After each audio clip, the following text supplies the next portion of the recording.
Cool. Well, welcome everyone. Tonight at 6:03, we are reconvening the city Beaverton's budget committee.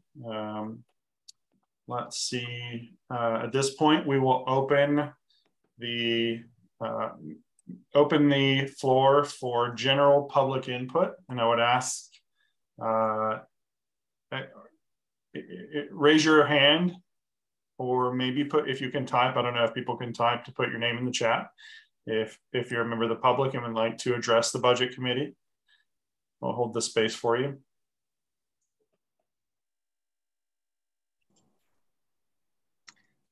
Chair, please note that the city manager is in the process of joining the meeting. I see that now. Thank you.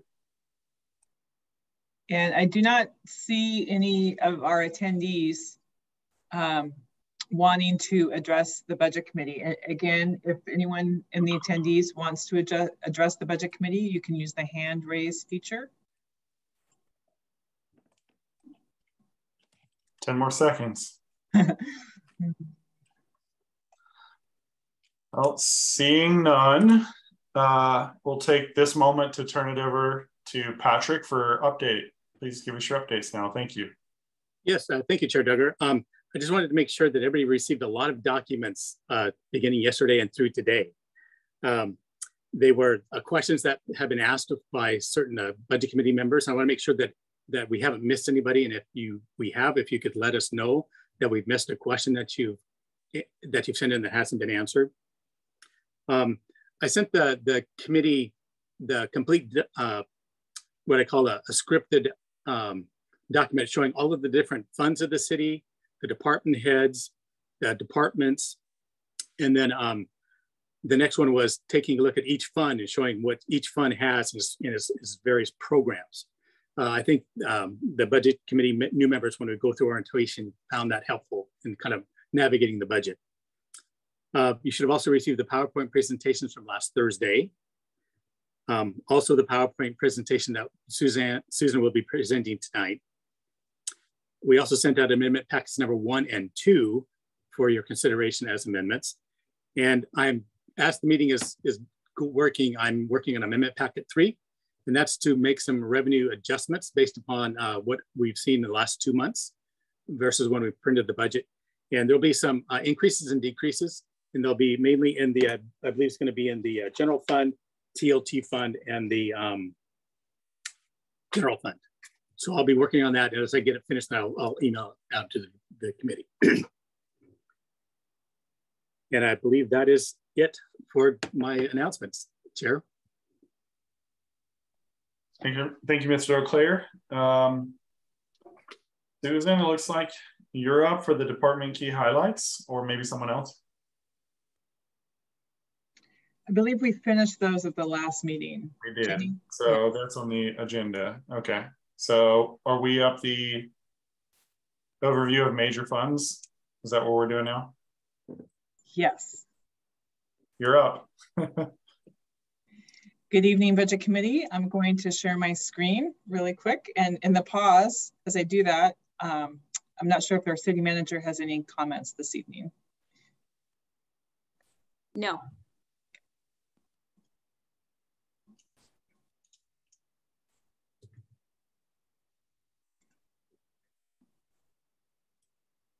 Okay.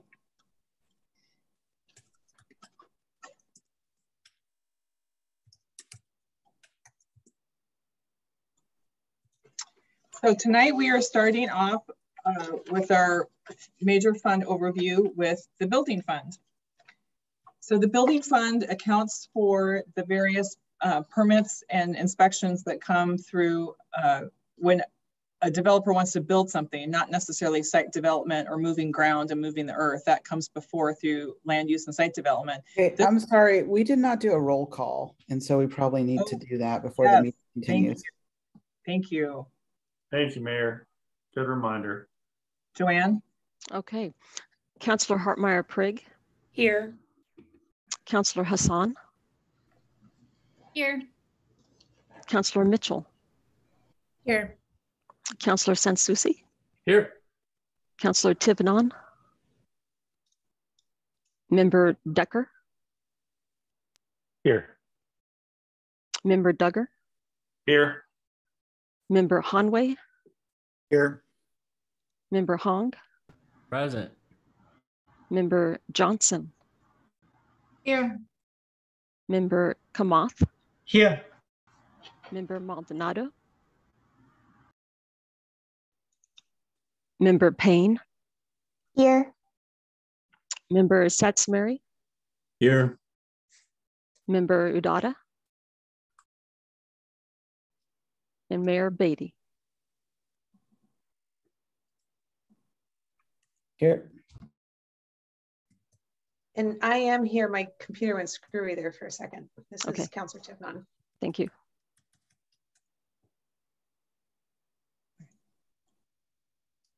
Great, thank you, Joanne. Okay, so the building fund records activities related to the building activity within the city of Beaverton. And one note on the revenue side is the building fees are proposed to increase about 15.5%. And that is slated for the June 7th City Council meeting.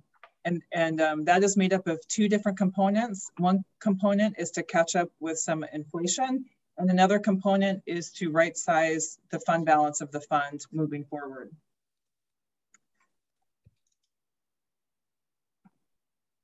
Here we see the expenditures of the building fund. The operating budget of the building fund is split almost evenly between plan review and permits and inspections. But you'll notice here on this slide that building admin represents roughly 68% of the total budget. However, that budget holds the fund's reserves and the transfers to other funds, and also the capital item of new permit software. Once those items are adjusted out, the work of the admin program accounts for just under 20% of the total. And then plan review and permits make up about 40%, and inspections make up about 42%. The budget shows plan review and permits has 9.75 FTEs, with 1 plans examiner unfunded and 11.75 inspectors with 4 unfunded. You'll see here from the slide that the building fund is meeting its target fund balance even after transferring $500,000 of ARPA funding back to the general fund. And please feel free to ask questions as we go along. Are there any questions regarding the building fund? I don't see any in the chat. Great, thank you. The next fund we call the Capital Development Fund. This fund accounts for capital development for the city as an entity. So it does not represent infrastructure capital that the city engages in, water, streets, sewer, that sort of thing.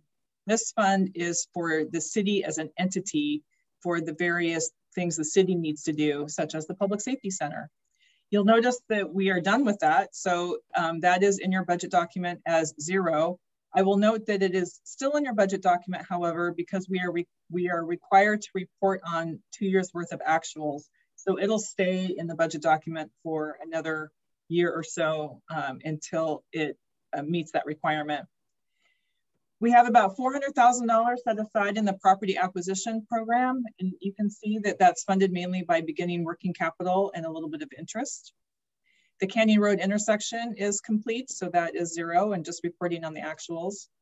The PRCA has some closeout, or the RESER has some closeout activity that we're budgeting for in 23. The City Park Fountain is complete, and the Public Safety Center Plaza is also complete. You'll note in fiscal year 23, we are budgeting $250,000 for electric charging facilities. We're also budgeting for a Beaverton shelter development, about $945,000 for that. And that is funded largely through the state coronavirus relief program. And so you'll see there's roughly 1.8 million in capital outlay and 400,000 left in reserves. Are there any questions for the Capital Development Fund, or Patrick, did you have anything to add? Nothing from my end, Susan.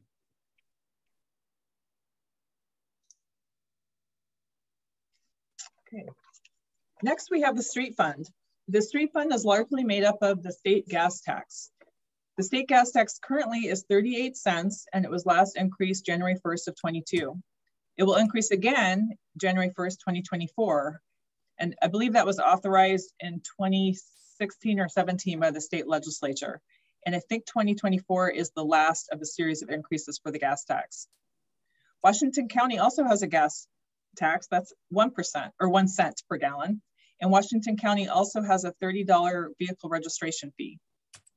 So those are the revenue of the street fund. You can see that it relies on the state gas tax by 47%. So that's a large chunk for our street fund. Susan, before we go, I have a question. Sure. Are there any legalities on localities such as Beaverton instituting its own gas tax? I think it has to be voter approved. Patrick probably knows. Yes, yes, it has to be voter approved, and it has been presented to the council over the last couple of years to do not only consider a gas tax, local gas tax for the city of Beaverton, but also taking a look at maybe enacting street use fees that is billed through the utility billing system. One thing that was what's nice about using the gas tax is when the voters approve it and vote for it. And then all the traffic coming in town that fills up in Beaverton is going to pay that gas tax to Beaverton. Versus when you take a look at a street utility tax, it's only the Beaverton residents that are providing additional infrastructure for the streets. Thank you, Mr. O'Clair. Looks like we have a question from Councillor Sansucci. Not so much a question as just a comment. I think one thing that the city will have to keep an eye on over the next few years is if there is an acceleration of the transition from gasoline-powered vehicles to electric vehicles. The street fund may have to look at receiving some subsidy from the general fund from, say, the franchise fees paid by electric customers through the PGE bills and so on. But that's an exercise for the future, but I think that's one of those things that may have to backfill for gas taxes as gas taxes start dissipating. Thank you, Councillor. Looks like we're good, Susan, to move forward. Okay, thank you. So this slide shows the street fund expenditures broken into its programs and major object classifications. I will note that about $2 million is included in the fiscal 23 budget for street maintenance program, and that's for street overlays and reconstruction. And about $1 million is included for retrofitting ramps for the ADA compliance program. And that's in the street maintenance, the second one down there, the second row. Also included is roughly $350,000 for replacing equipment. And the reason I mentioned that is I thought it was interesting that about $250,000 of that is for one dump truck, one 12-yard dump truck. So that's quite a big dump truck. Transfers in the street maintenance fund include about $1.2 million to the general fund for landscape maintenance and $1.3 million to the capital project fund for various capital projects such as sidewalks and other transportation related projects. $250,000 is allocated in the street lighting and maintenance program for retrofitting streetlights to LED. And you'll note that the street fund is above its target. So its target is 1.6 million and it's coming in at 2.2. So the street fund for fiscal year 23 is on target there. Thank you, Susan. I have a question. I don't see any others.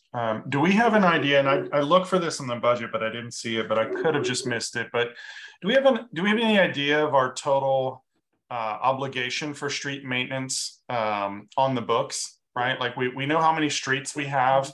I'm curious to know from a financial planning perspective, it is 1.4 million, 4.6 million actually keeping us level? Is it getting us ahead? Is it putting us further behind? I don't know if Patrick knows off the top of his head. I could phone a friend. I think Jeff is on the call. We have Jeff, and I think Chad also might be on the call because I know that they have a complete 5-year lookout of street maintenance activities that we are trying to fund. So this is Chad. Can you hear me? Yes, Chad, we can. And I'll ask Jeff to jump on as well. I just want to clarify the question. So there's a couple different ways to kind of look at what you're asking. So we have an index, a street maintenance or a condition index that we look at in terms of how we judge the overall city in terms of condition of our streets versus something like a per mile spending or a per mile. And I just want to clarify that first. And so when you look at our condition index overall, and I'll ask Jeff to correct me if I'm wrong, is we've been staying pretty stable over the last couple of years, and that's with a significant investment in overlays and some other things. That doesn't mean that you may not have any one given street that may be falling while another street is rising. It's an overall metric that we look across the whole city. I would say in general, we're probably falling a little bit behind in terms of the amount of streets we have in the overall. So if you look 5 or 10 or 15 years ahead, I don't know that those maintenance, the maintenance dollars that we're spending today is going to keep us at and we're at a fair to high index right now. So we actually have a pretty good index for a city our size, but that's with significant investment dollars. I would say as we're moving forward, we're probably going to have to look for new funding sources to keep up with that because you have aging infrastructure and we're adding new streets and we're adding new infrastructure into this as we expand the city. And I'll ask Jeff if I misspoke or I said something incorrectly, please jump in. I have also our operations managers on, so I'll ask them to either jump in on the chat or hop on if I misspoke. And I apologize, I'm traveling, so I have very limited bandwidth, so my video is not working well. No, Chad, you said it all correctly. Right now, our overall PCI is 73, which is at fair to high. It's and about 86% of our streets are in that good to high range. Where we are falling behind is more our arterials and collectors. They have a lower score in the upper 60s range. So we're looking at trying to do more overlays with arterials and collectors in the coming years, and less on the local streets, which have been maintaining that good PCI index. Yeah, I guess I was reading, and I can't remember the city, and I wrote it down, and I don't even know where I wrote it now. But they there was a discussion around there's a usable life of a road, even if it's or transportation infrastructure. And are we planning for, if it's 30 or 40 years, does this budget include, streets that we're going to have to replace at some point, not just keeping them minimally active, but are we planning for the replacement, right, in our budget? And is that something we should be thinking about, or is that included in these numbers? I guess is what I'm thinking from a maintenance perspective, because we keep adding stuff. And if we're not budgeting for replacing and maintaining, I think that's something that would concern me. Thank you. So we tend to be targeted maintenance with overlays, because that will actually extend the life quite a bit. And if we can do them at the right time, we don't have to do a full street repair or replacement. There's also slurry seals we can do that can add 5 to 7 years to the pavement life as well. And we're looking to do more of those next year, trying to extend some of our street life. So we try to make sure we stay on top of it so it doesn't get to that point, but it gets closer. And when we have a couple hard winters in a row with studs and chains, it could deteriorate the roads faster. So we have to keep an eye on that with some of the more extreme weather we've been seeing the last few years. Okay. Thank you. Councilor Craig. Thank you. I have kind of a similar question. I just noted that we have like the one bridge in poor condition. And so I was kind of curious, is that, I assume a bridge is even more expensive for us to be able to replace. And so I'm kind of curious. I noted in one of the other funds, they're actually it's kind of like a little savings account. Every year we put money into it for future maintenance or potential replacement. And I was curious, with a bridge, to me, knowing that one, I'm assuming is replacement, not maintenance when it's in poor quality. Just that was one that kind of stood out to me. So kind of similar question to Chair Duggar of just when we know that something's in poor condition and the expense could be large, are we starting to kind of pocket some to get ready for that replacement? Or is it something we would have to go out and look for sources of funding to help us subsidize and take care of that? Jeff, do you want to take the one specific to the bridge, and then I'll give a little more a little broader answer to the two questions. Sure. So the one specific bridge that you're alluding to, and we updated the CIP document to call out which bridge it was. It's actually the Village Lane Bridge over Johnson Creek. That one's a little different because it was built in the floodplain and it utilizes a lot of wood structure. So it's been getting wet over the years. And so it was identified as a bridge that we need to look into either doing a series of repairs or a full replacement. And the money in the CIP in the next year is to look at that bridge specifically and what options we have. Generally, bridges are very expensive and we do tend to look for outside funding sources. It's easier when they're larger regional bridges that have a lot of traffic as opposed to a local bridge in a small area, but it is something that we consider. And then Chad can speak to the other two questions like he said. So I think from a general strategy perspective, it's a little bit of a hybrid model. So we don't have a long-term sinking fund that says this is the total amount of streets or bridges or infrastructure we have and that we're sinking based on that. That tends to be it tends to be targeted, as Jeff said, which looks at the immediate future and what work we're going to be able to accomplish and work on. And then we may actually develop sinking funds over a few years where we say we don't have $5 million to do a project today. So we may sink $1 million over a 5-year period to have that 5 years from now when we go to do that work. So we have a bit of a hybrid model that we look at that looks at focused work that we're actually going to be doing and then searching for additional funds.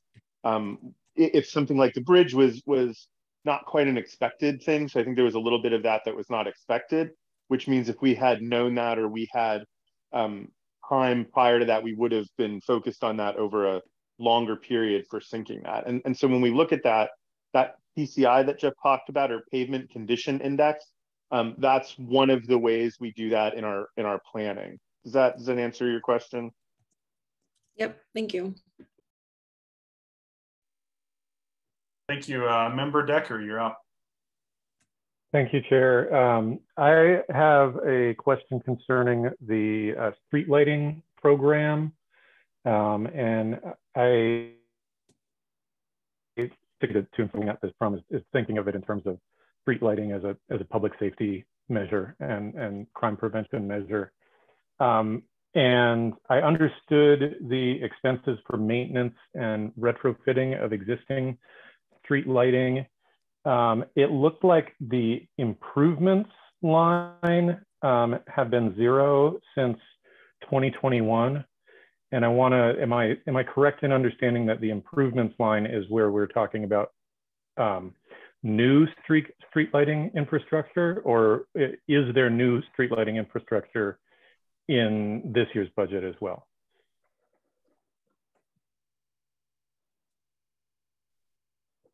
So apologies, you cut out a little bit for me, so I didn't hear all of that, but and I'm not sure I have access to the specific line that you're looking at, but I mean, and I'll call on Jeff if he knows as well, but I can tell you we're doing we're still in the process of doing LED retrofits for our street lighting program, and so if I missed the heart of the question, apologies there. And Chad, this is Patrick. I might be able to shed some focus on it. If you turn your books to pages 1183 and 1184, this is the street lighting program maintenance account. And in the middle of the page, there's a capital improvements 681 account of $585,000 that was expended last fiscal year. That was to buy a very, very large inventory of retrofitting our existing street lights that are not LEDs to LEDs. And we purchased them all, and it's going to take about 2 to 3 years to actually install them. So there's not an appropriation for purchasing other ones. We're just using the inventory that we purchased back in fiscal year 2021. We also do transfers for CIP projects. So we had 2 CIP projects that actually included streetlight improvements last year. One of which was a water line replacement on Griffith Drive. We redid the street lighting on Griffith Drive for that project. And another is our Erickson project, where we redid the street lighting on a path from 5th to 10th Street along Stott Avenue. So we do still do those, but they might show up in the CIP budget and not on these lines.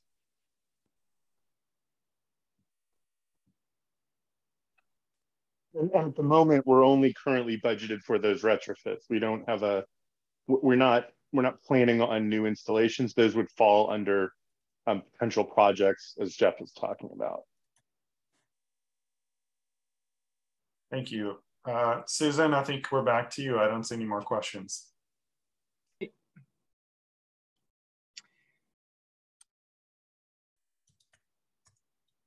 Okay, the next major fund is the water fund.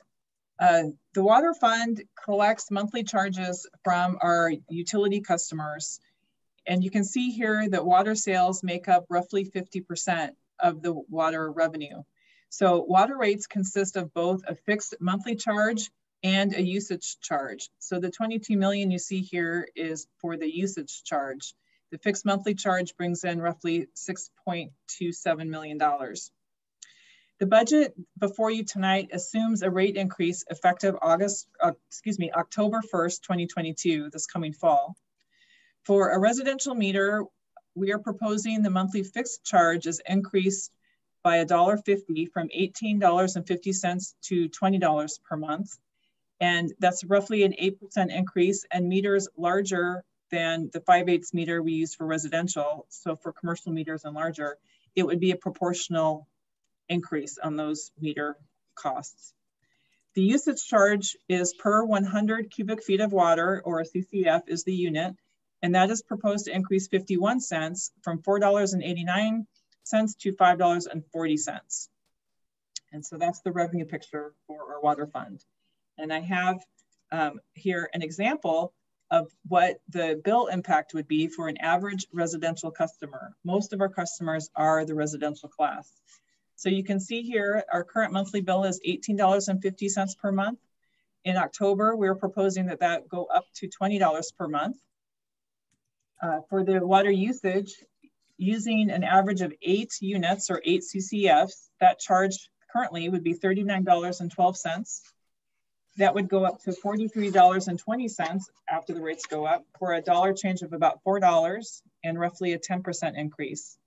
When it's all combined, the water portion of the bill would rise from $57.62 to $63.20, or $5.58 per month, or roughly just under 10%. And so this is just a snapshot example of how a typical residential customer would experience that rate impact after they're increased in October.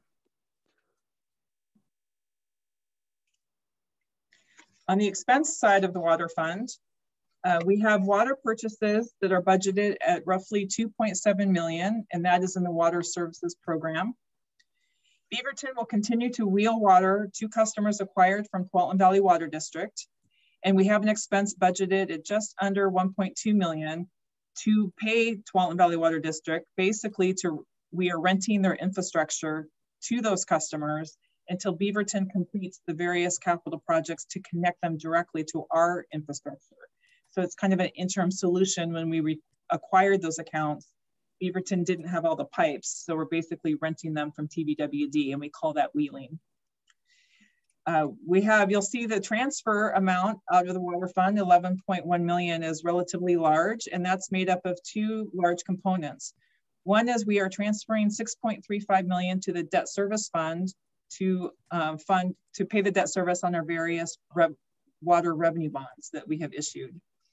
Another large transfer is 3.35 million to the capital program for pay-as-you-go funding for various capital projects. You can see here on this slide that the reserves are a bit below target. The target fund balance is roughly 13.2 million, and we're coming in at 12.3 million. The financial model does show our reserves below target until the fiscal year 26, and then improving thereafter. What happens in fiscal year 26 is we pay off the 2016 water revenue debt. And so that allows our fund balance to go back up, and then continual rate increases will kick in. And there's many variables that impact our water fund, and we do review it continually. So the weather can impact it, the rate of growth can impact it, Consumption obviously impacts our water fund. So our assumptions are very conservative for the water fund. We're only assuming roughly 1% increase in consumption. With the pandemic, we weren't really sure how we would come out of it in terms of development and growth in our accounts. So we're keeping a close eye on that. And also, if we have a rainy spring, that could depress our water sales versus a hot spring or a hot summer. So there's many variables that could impact the water fund financials, and that's why we continually review it and update our numbers. So I'll pause there to see if there's any questions.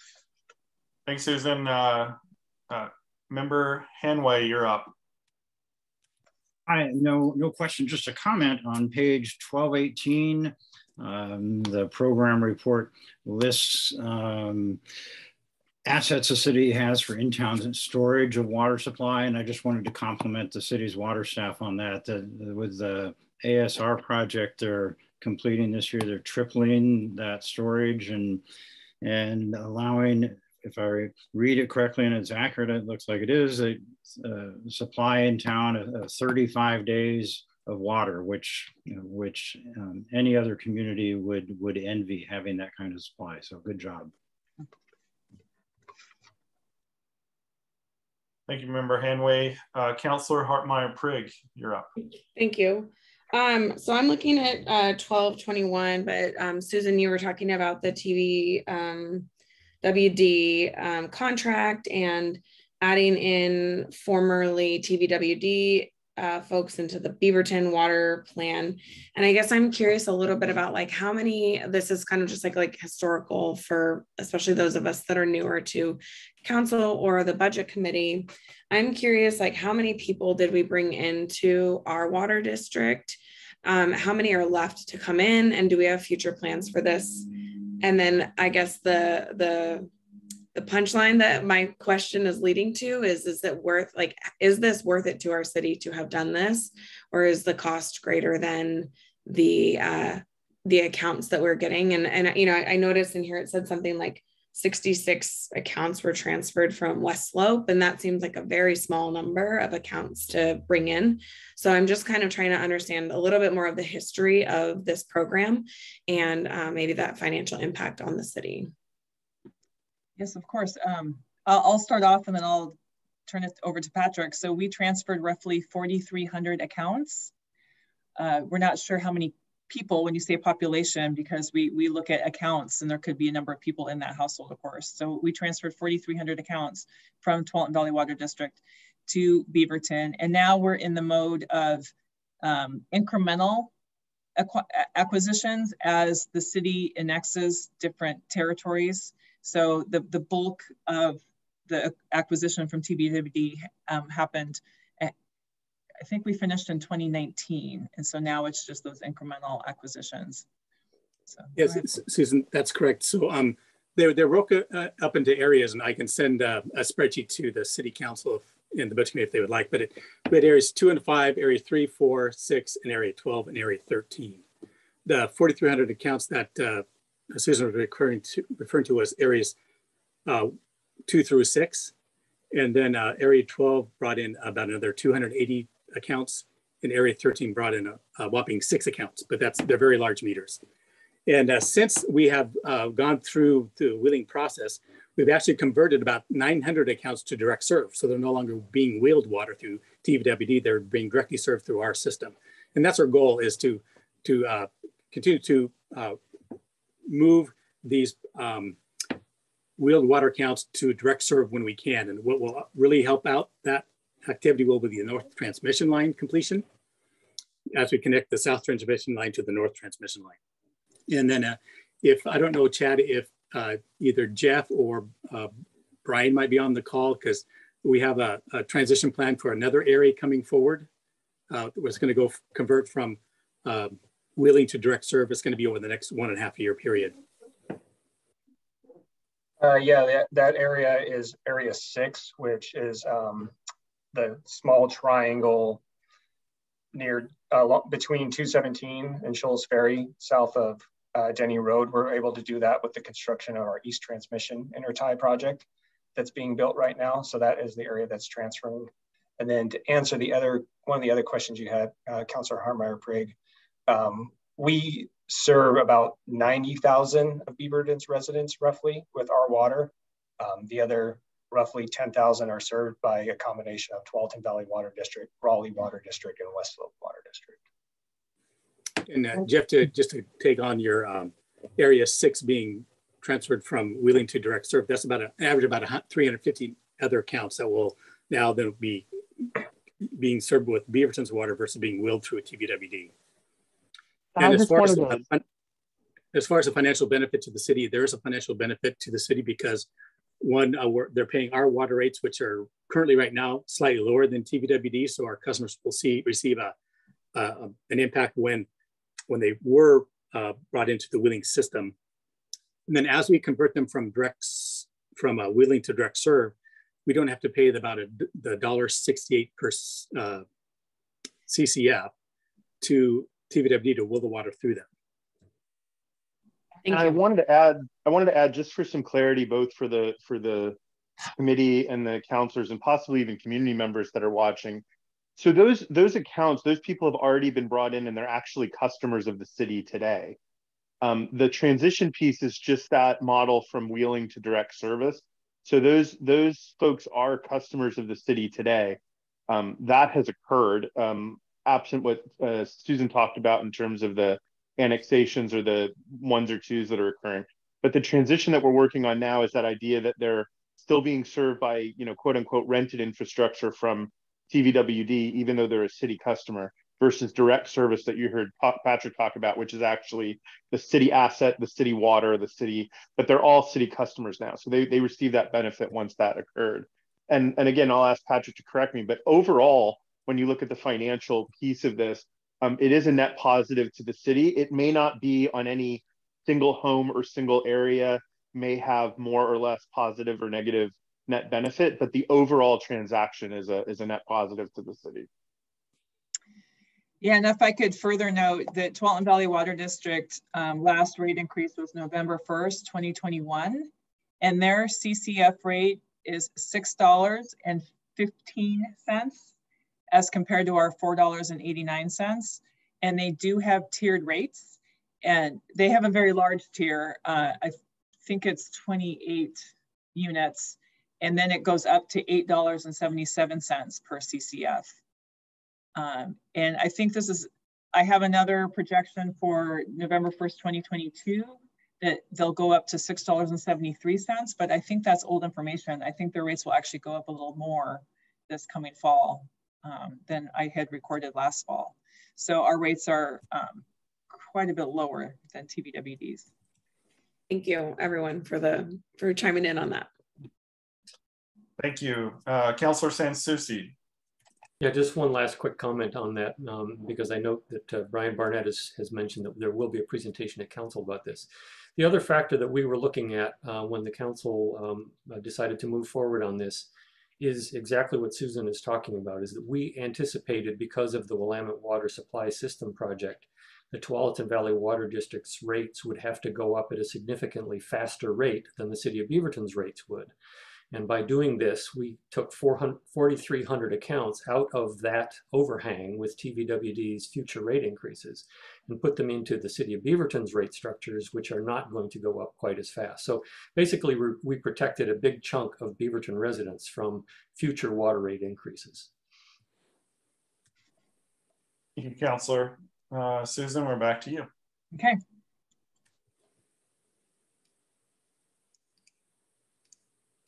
Okay, the next major fund to talk about is the city's sewer fund. The city does provide sewer service in partnership with Clean Water Services.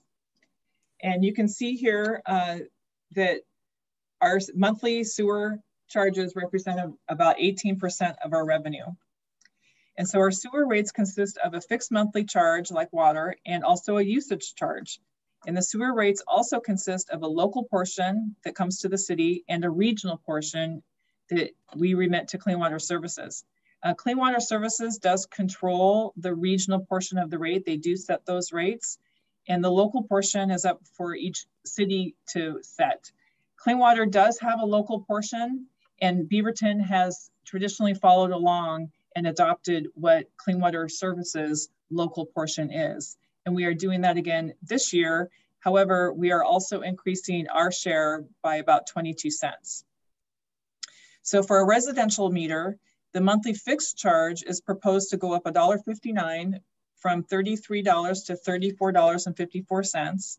And then you can see here on the slide that the usage charge is charged by 100 cubic feet, that's the unit per CCF, for average winter water, and that's going up from $2.19 to $2.27.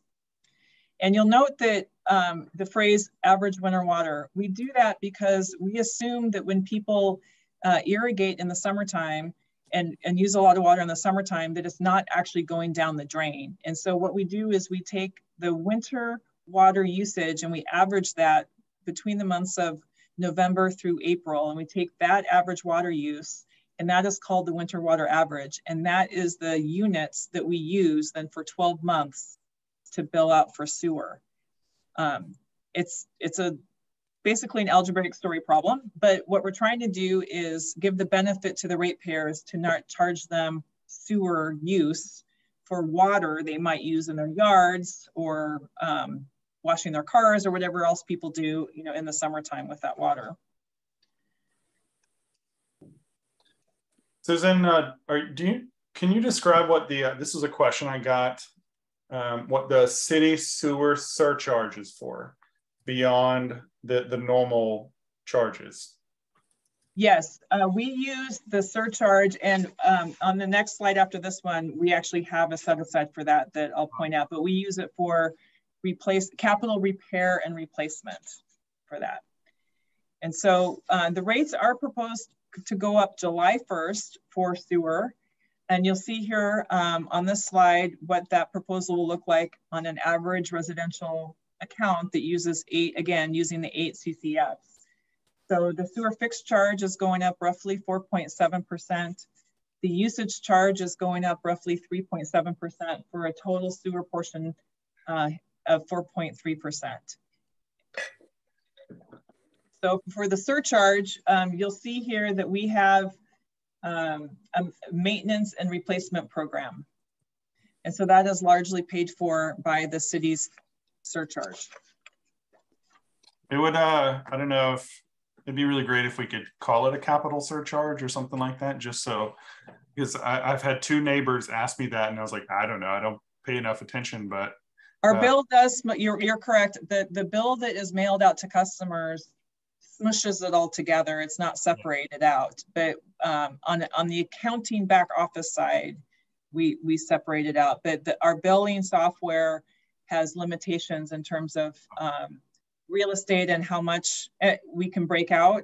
But we can certainly explore with our software program about if there's more detail that we can put on those customer bills.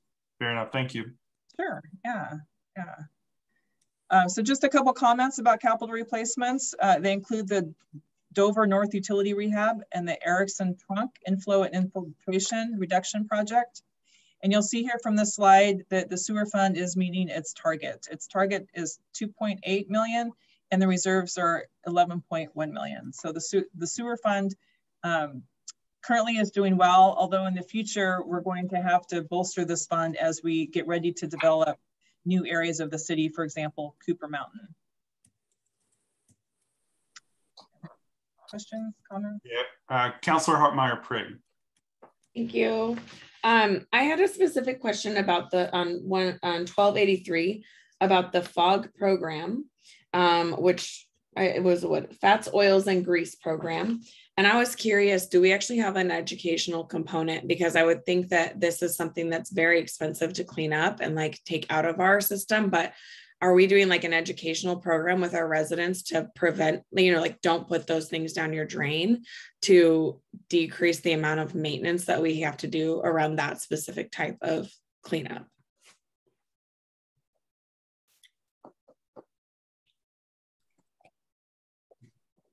Chad or Jeff? That's Brad. Oh, Jeff, did you?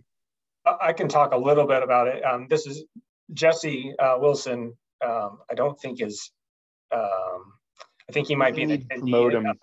yeah, I think needs to be promoted. But most of our education with the fats, oils, and grease projects tends to be with more commercial customers. Restaurants are like a big issue with that. That's where we see a lot of it. So we do a lot of more targeted education with them, more than an overall to all the residents education. But we are required to do some of that as part of our permit requirements with DEQ and CWS.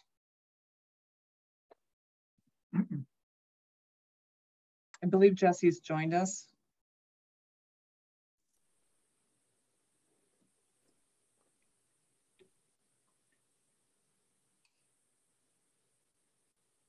Are you with us?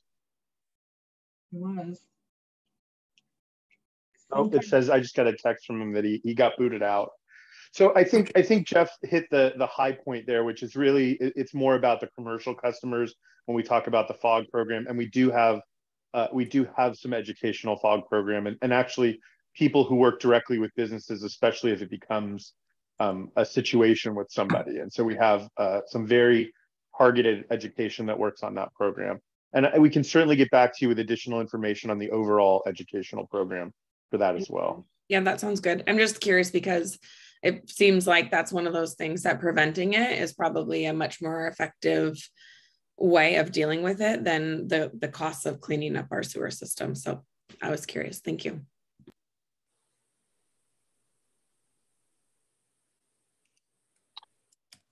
Looks like you're up, Susan. All right, thank you. Okay, so the next major fund that we'll be talking about is the stormwater fund. So much like the sewer fund, for stormwater, we also share these services with Clean Water Services. So stormwater rates are based on equivalent service units, and one equivalent service unit is basically equal to a residential house. It's based on impervious surface. So stormwater rates also consist of a local portion and a regional portion. For residential customers, we are proposing to increase these rates July 1st from $11.83 to $12.46. Commercial properties and multifamily properties are calculated based on the number of equivalent service units, and it's based on a multiple of the index of 1, again, based on their impervious square footage. So here you see an example of a stormwater residential bill going up roughly 63 cents or 5.3%.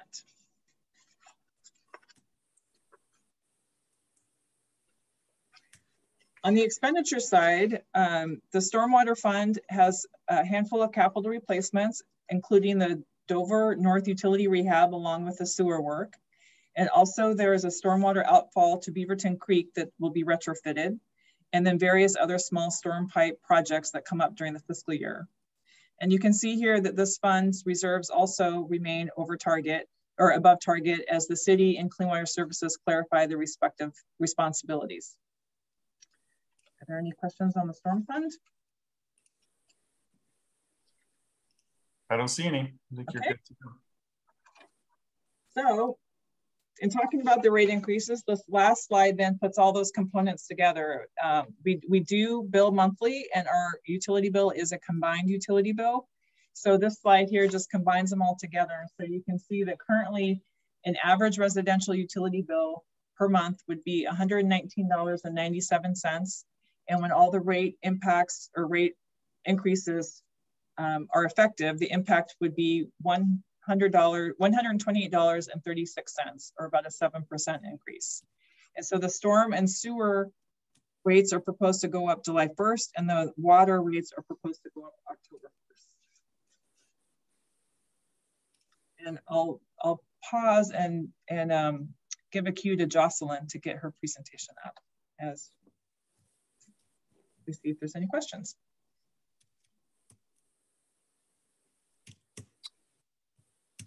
I do not see any thus far.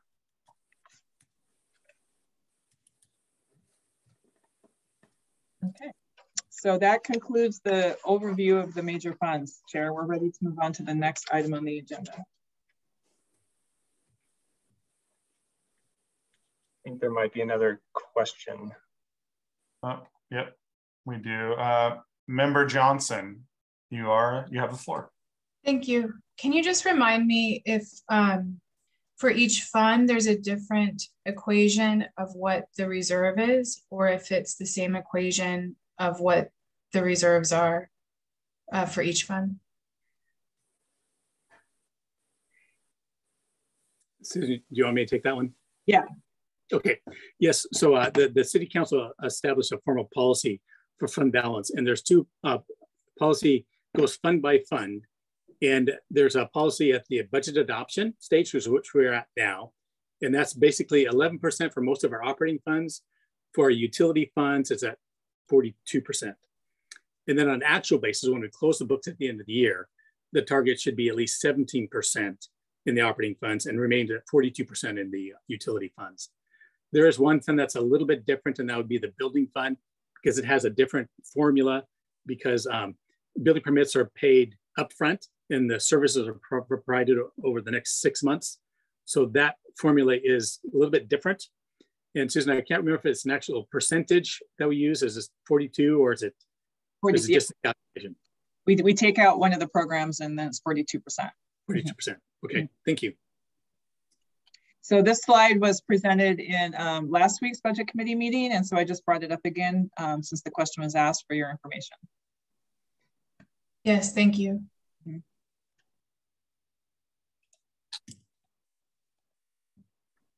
So it looks like if I'm reading the agenda correctly, we're up to the CIP. Is that correct? Yep, that's me. So I'm going to go ahead and share my presentation here.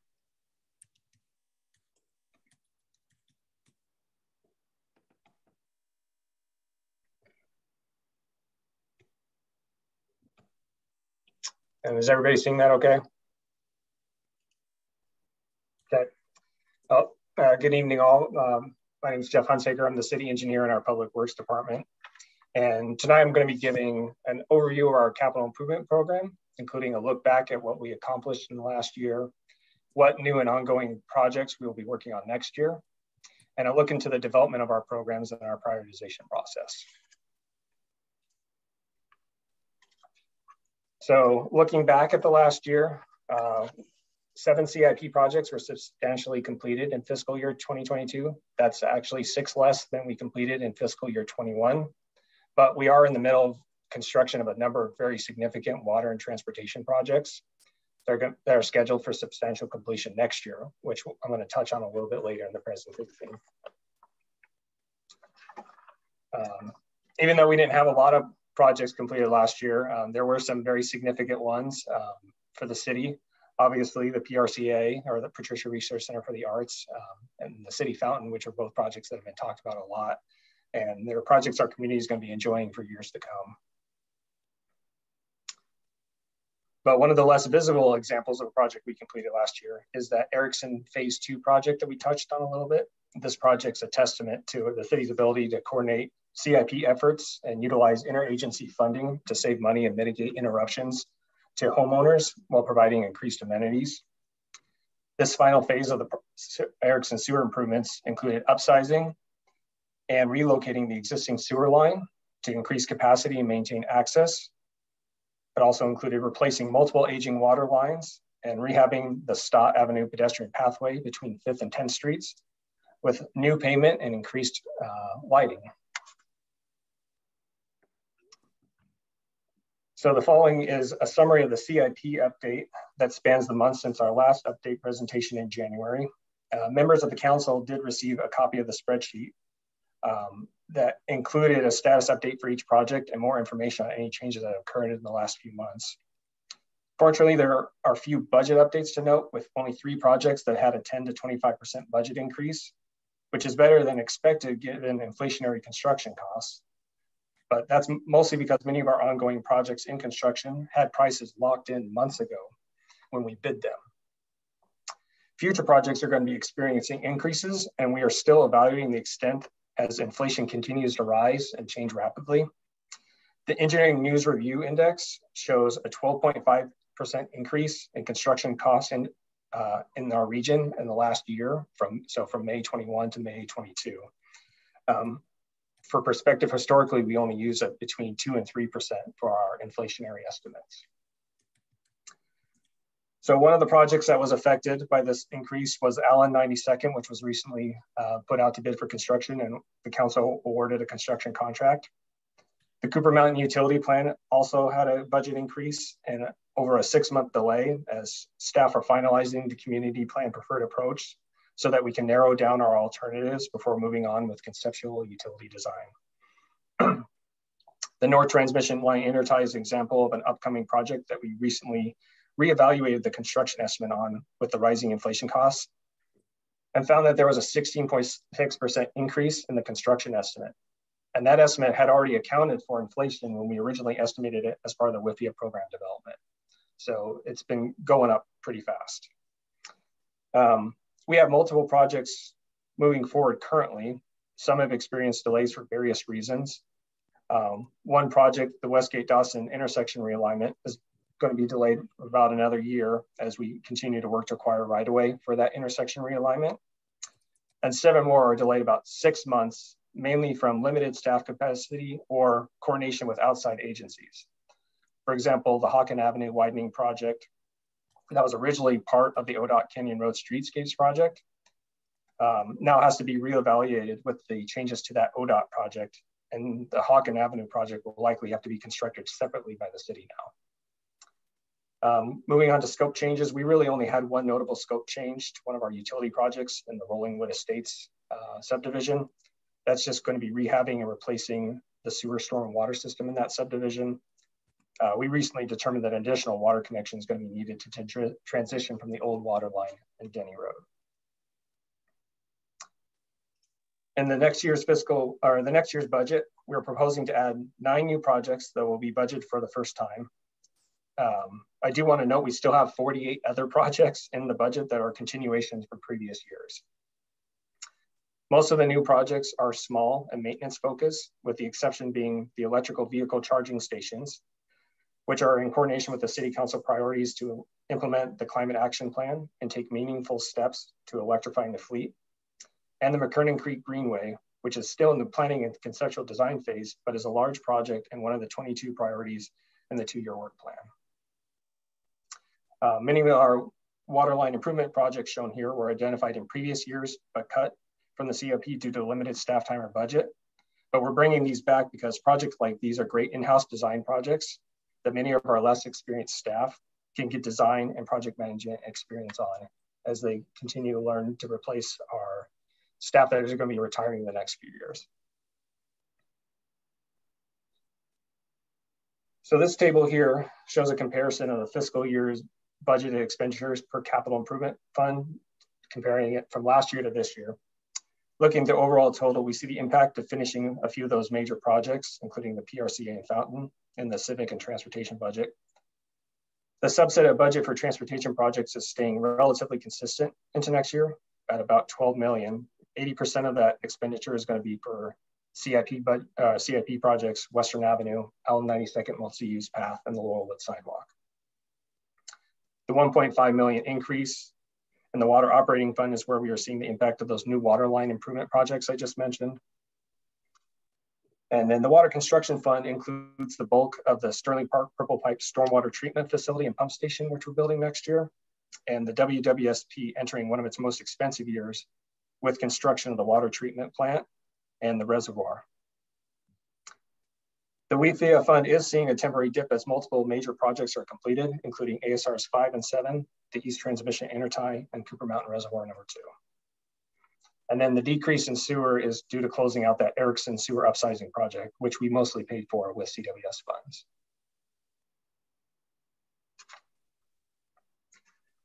Keeping the number of new projects minimal was intentional for a couple of reasons. First, we're in the middle of several large projects that are dominating staff time and budget. And the second is we are developing a new CIP prioritization process that will be standardizing how we select our future CIP projects moving forward. As I mentioned previously, with the We are completing a lot of transformational water projects this year. Many of these have been in the CIP for 5 years or more, and they represent about 40% of the entire 8-year WIFIA program.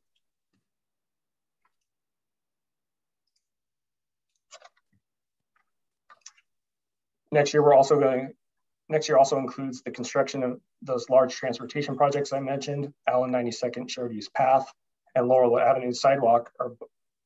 Both of these will address critical deficits in the pedestrian access to high traffic areas and facilities such as Phantom Creek Trail, Beaverton Hillsdale Highway, and local schools.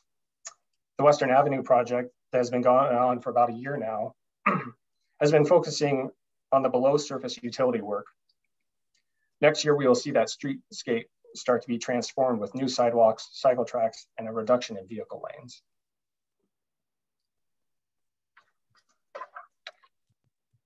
And it's not just the water projects or the pedestrian projects we're wrapping up next year.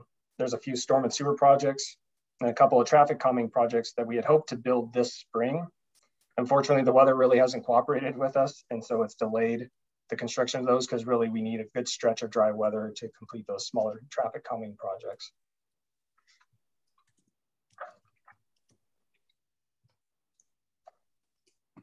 As I said, we're intentionally limiting the number of projects added to the CIP this year in anticipation of the new CIP prioritization process. Identified as a city council priority, the new process will kick off next fiscal year with the hiring of a CIP program manager that will be responsible for working with the city manager, city council, and staff to create a methodology that incorporates the elements you see here. While a format has not been formally chosen, staff is looking at a scorecard that would use a ranking and weighting system to prioritize all potential capital improvement projects. The ranking will incorporate eligibility criteria for each project, such as community engagement, DEI, maintenance impacts, and regional partnerships in a transparent format to facilitate council conversation and decision-making. The prioritization process is also happening in preparation for the update to the transportation system plan, which will consolidate our transportation priorities and reimagine how we develop and improve our transportation system here in our community.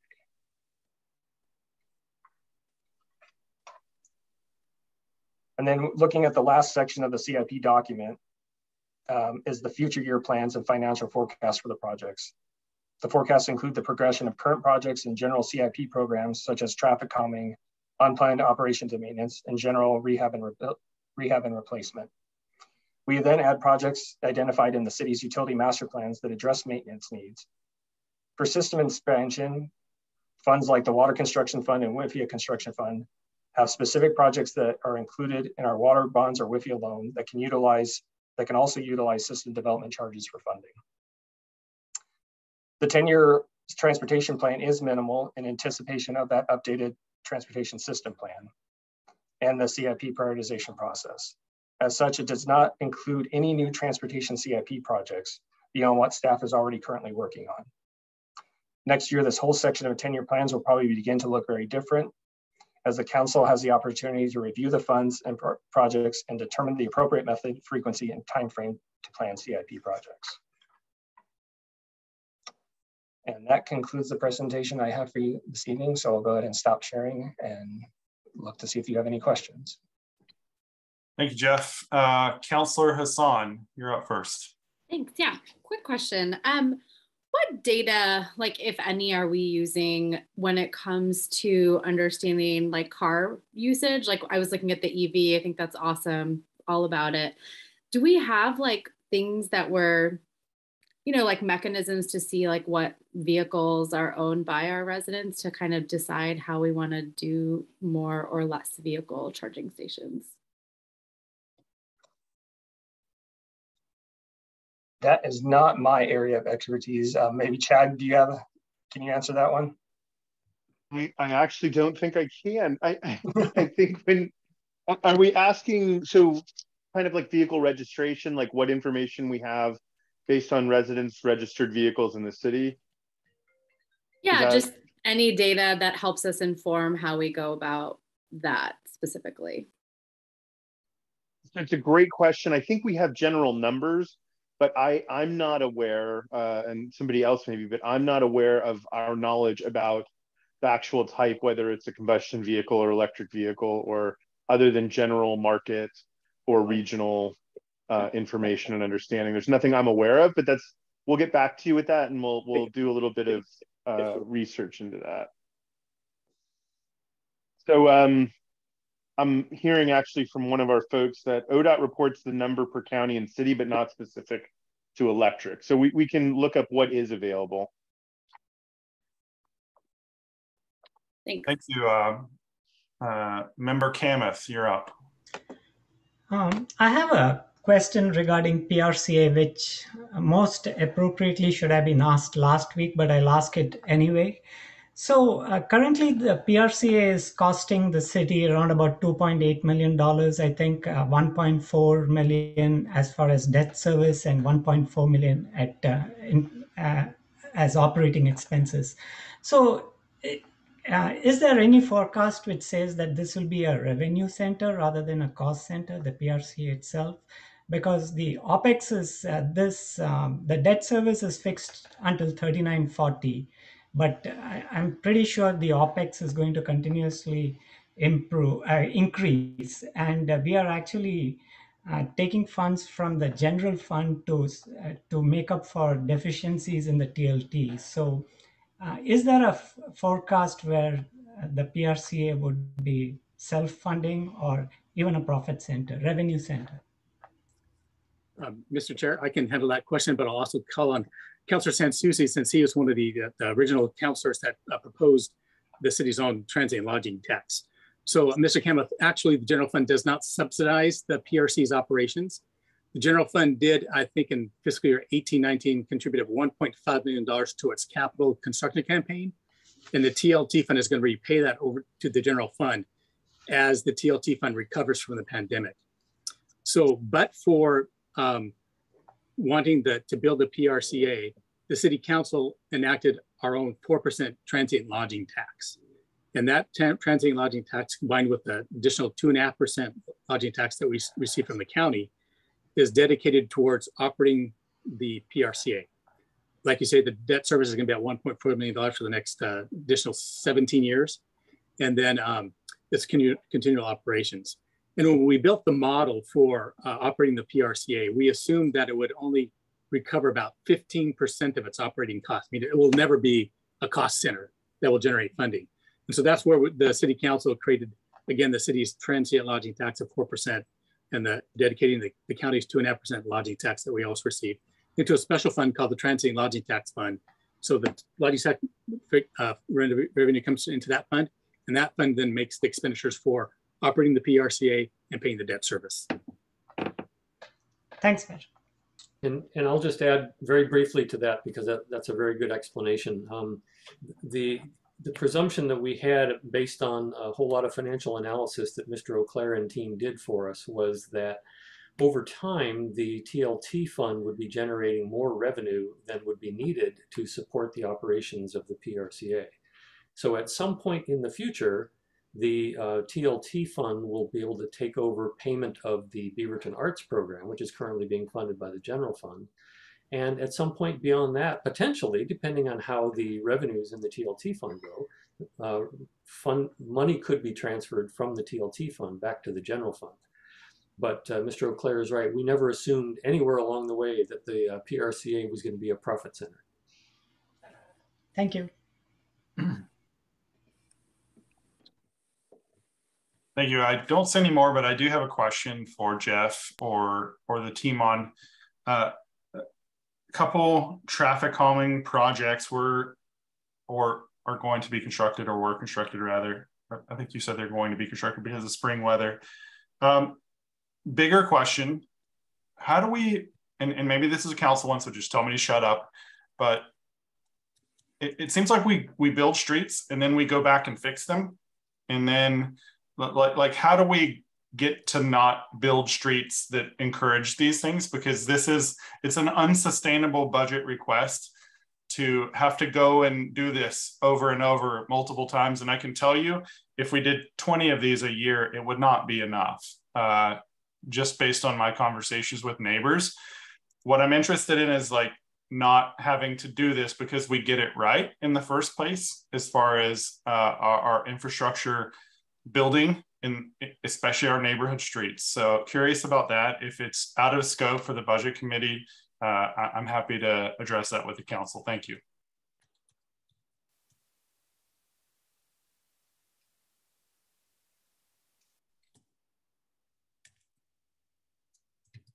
This is Chad.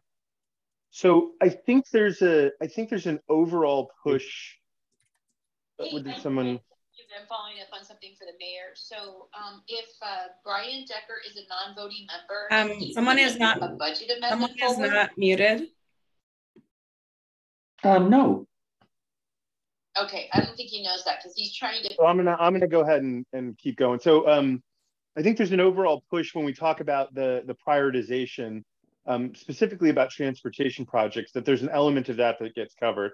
I think we also have a priority in the next year to look at how our actual transportation and how our traffic calming or actually how our code deals with some of these things.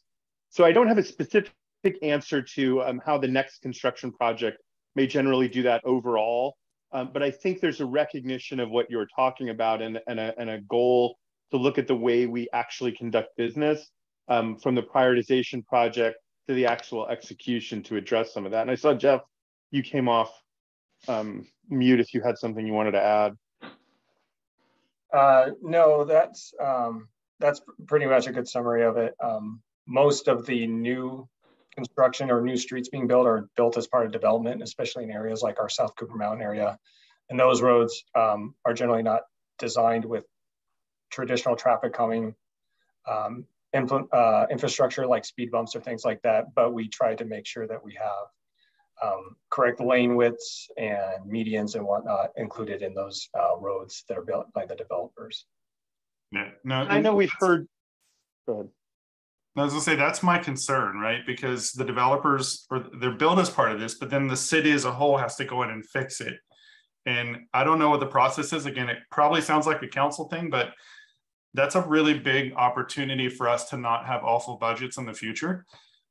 Is to get those designs correct. And I don't know what the process is. Maybe we haven't specified that.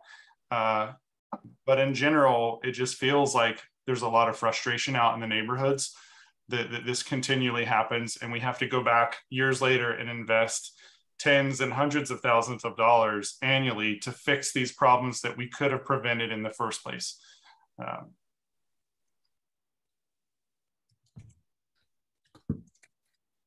Understood, and I think, go ahead. I'm No, good. go ahead. I think we're good. Did you have something, Chad? I didn't want to interrupt. I was just going to say, if we're talking about the developer piece of this and the long-term development process, I think that's a much bigger question that's probably a much bigger question and conversation with the council about how our design manual works and how a lot of the technical things that go into how that process is a transaction. So yeah, that was my gut feeling too, but I just wanted to bring it up as part of because it does directly impact our budget. We're seeing it multiple years in a row. So, but thank you, Chad. Member Payne, you're up. Thank you. My comment and subsequent question to follow is around the capital projects, particularly on infrastructure that we see, traffic calming, including roundabout speed bumps. Oftentimes our capital projects go without a lot of public feedback. And I know that might sound like a crazy idea, but talking about budget and going back to making improvements over time, just to chime into the conversation already proposed by the chair, that if it would be feasible for future budgets, and this may be a conversation teetering on something City Council needs to step in on, but to have public input for capital projects, specifically with that infrastructure piece around streets and traffic calming.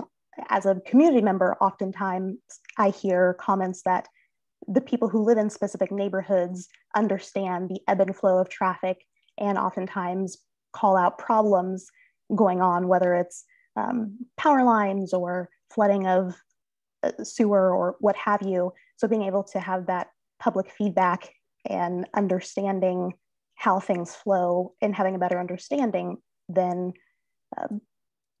city government or staff, would that be something that could be implemented in the future in an effort to minimize those capital projects on the budget? And that might be teetering on not something for discussion here on budget committee, but I feel like it certainly ties into what has been said, and as a long-term solution, it certainly won't be something that will change the face of our budget this fiscal year or within the next 3 years, but I certainly think it could upstream that problem. Absolutely.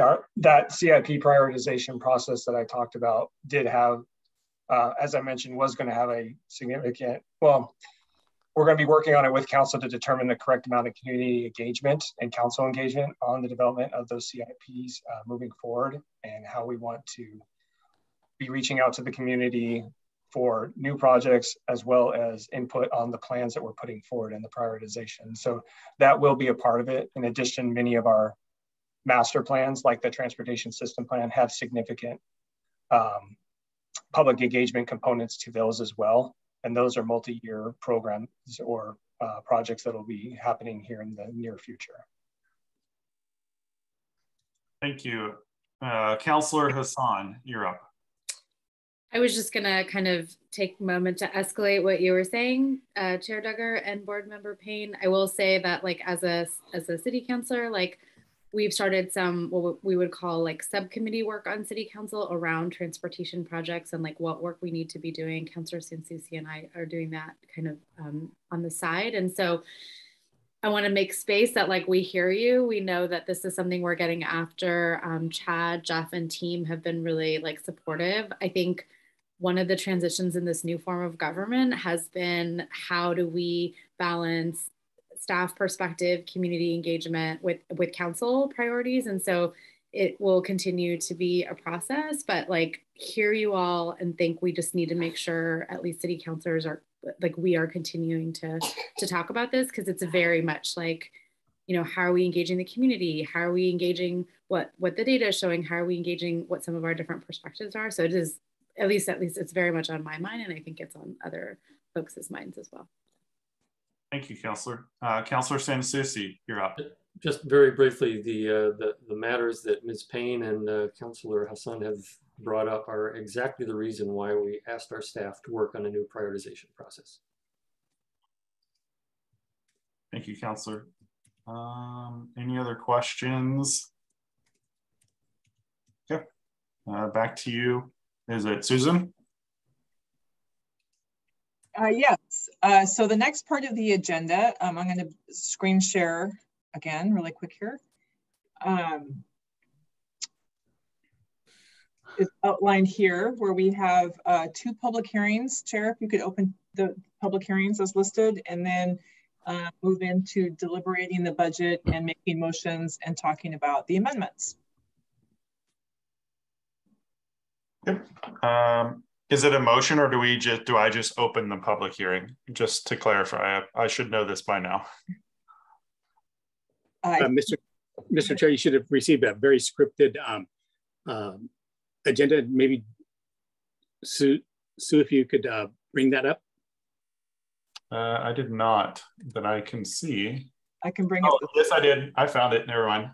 Let me see. I open the meeting for public input on the proposed budget, and we'll start with public testimony from members of the public, and just ask that you please raise your hand or type. They can't type their name in the chat. Raise your hand.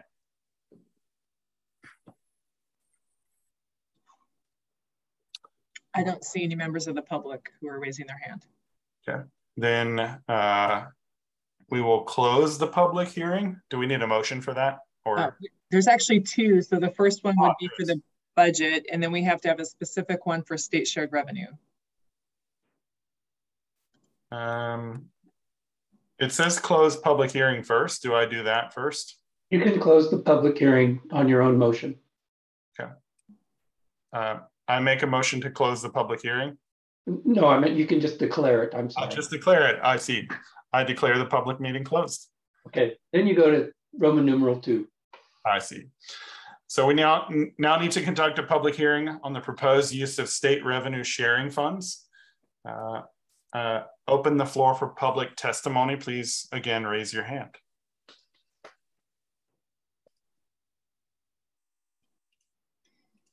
I do not see any person wanting to testify. Thank you, Susan. Seeing no public comments, I will now close the public hearing. Mr. Chair, this is Patrick. If we could go ahead and before we start deliberating on the budget, I would like to review amendment packets number 1, 2, and 3 with the committee before we start deliberating on the budget, so the committee can understand some of the changes that staff is requesting in amendment packets number 1, 2, and 3. Thank you, Mr. Leclerc. Please do so now. Okay, Susan, if you could share amendment packet number 1.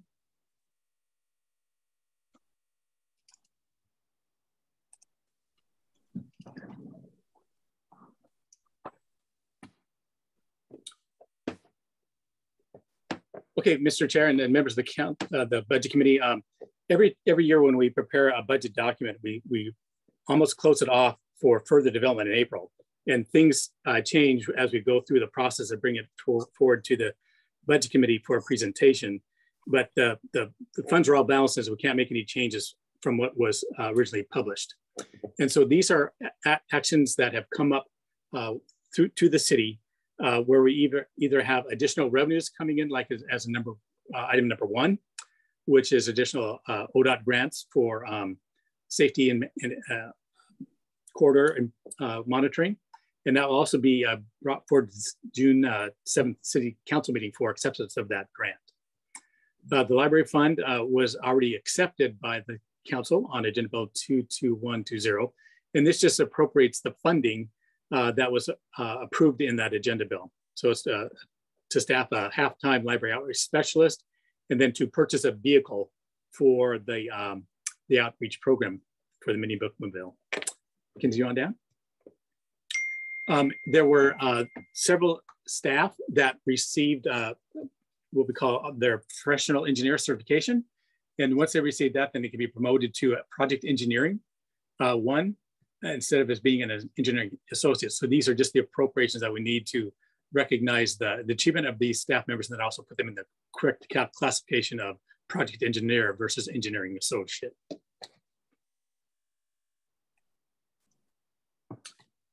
Patrick, yes. I believe there was a question. Okay. From member Satsmary? Member Satmary. Trying to unmute, there we go. I have a quick question about the library. I know that you have the 0.5 FTE for the mini bookmobile during the grant period. What about after the grant period? The mobile will still be there, the bookmobile, but will the position be there or not? Mr. Sassmer, that will be a decision of the city manager in developing the fiscal year 23-24 budget as to what's this position, whether or not the library is in a position to absorb that funding for the going on ensuing fiscal years.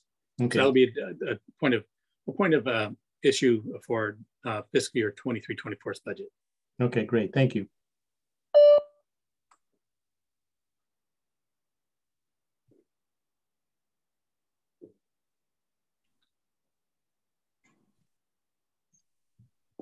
I believe that this was a discussion to kind of move some funding between the city council program and the mayor's programs for community designated contributions. And I know that Councilor Sansuzi had a question on that. I'm not sure if you received a response for that number, item number 4. Thumbs up from Sansuzi. Thank you. Number 5 is just a small appropriation to have professional services to help us with system development charges, calculations in the new CV permit software application. And then I think one of the budget committee members noticed that we have this appropriation in the community gardens. And since the community gardens is now merged with Tualatin Valley Parks and Rec District, we do not have to have this a special expense of $10,000. Number 7, in the building operating fund, this is an oversight on the finance staff in preparing next year's budget that we'd actually approved filling a previously unfunded position of a building inspector. And when we developed next year's budget as presented to the budget committee, that continued to be unfilled. And now we need to actually fill it for the building inspector that was hired, and then continuing that building inspector on into fiscal year 22-23.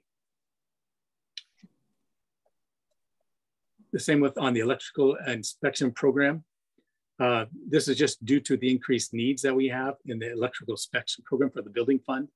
And I wanted to mention that there's two transactions. One is we go into the estimated budget and correct it for having that electrical inspector position.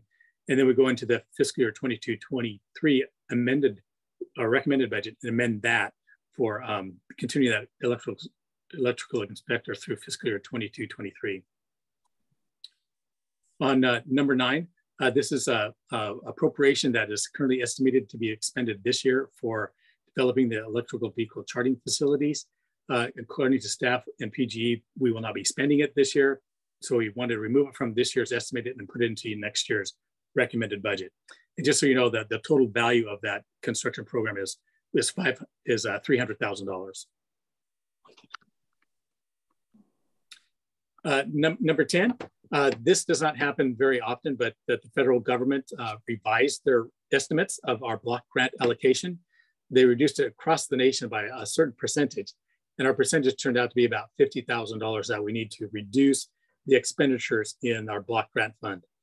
And one of the ways that we have done it is we have to live within what we call an administrative cap of 20% of the award. And since the award has been reduced, we have 20% of our award reduced. And so we had to do a slight adjustment of staffing between the block grant fund and the general fund to do that staffing reallocation. And then we did some additional cuts to various program administrative expenses, and also then to special expense for the proud ground home ownership. And then this is a very nice last minute item that we had to bring forward.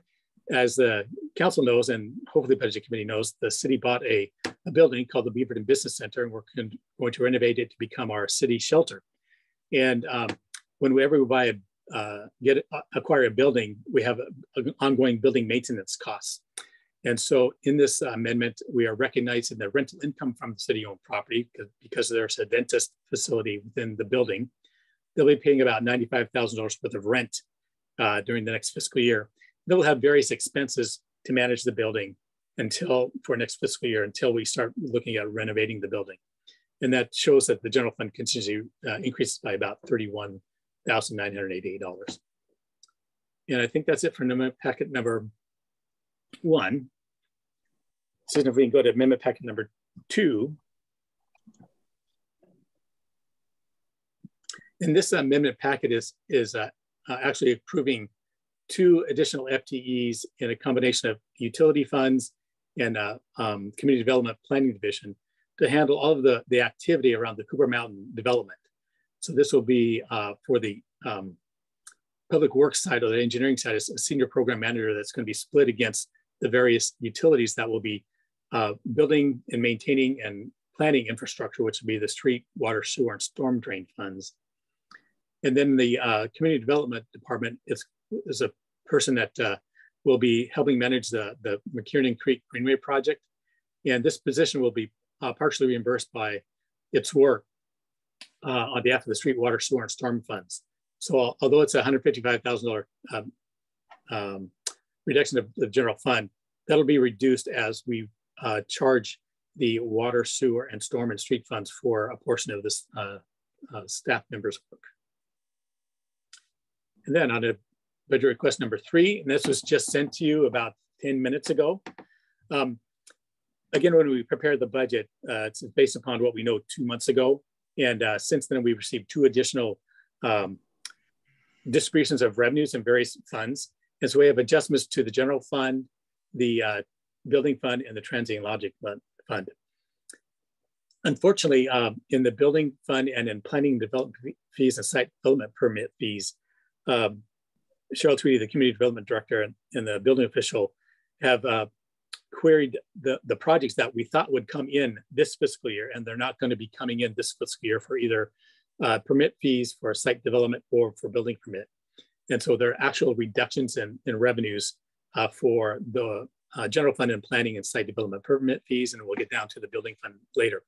But we do have some other increases in revenues that are that we want to show as being revising our estimated numbers and also recommending additional funding in revenues for next year for a total of about $240,000 increase to the general fund's contingency account.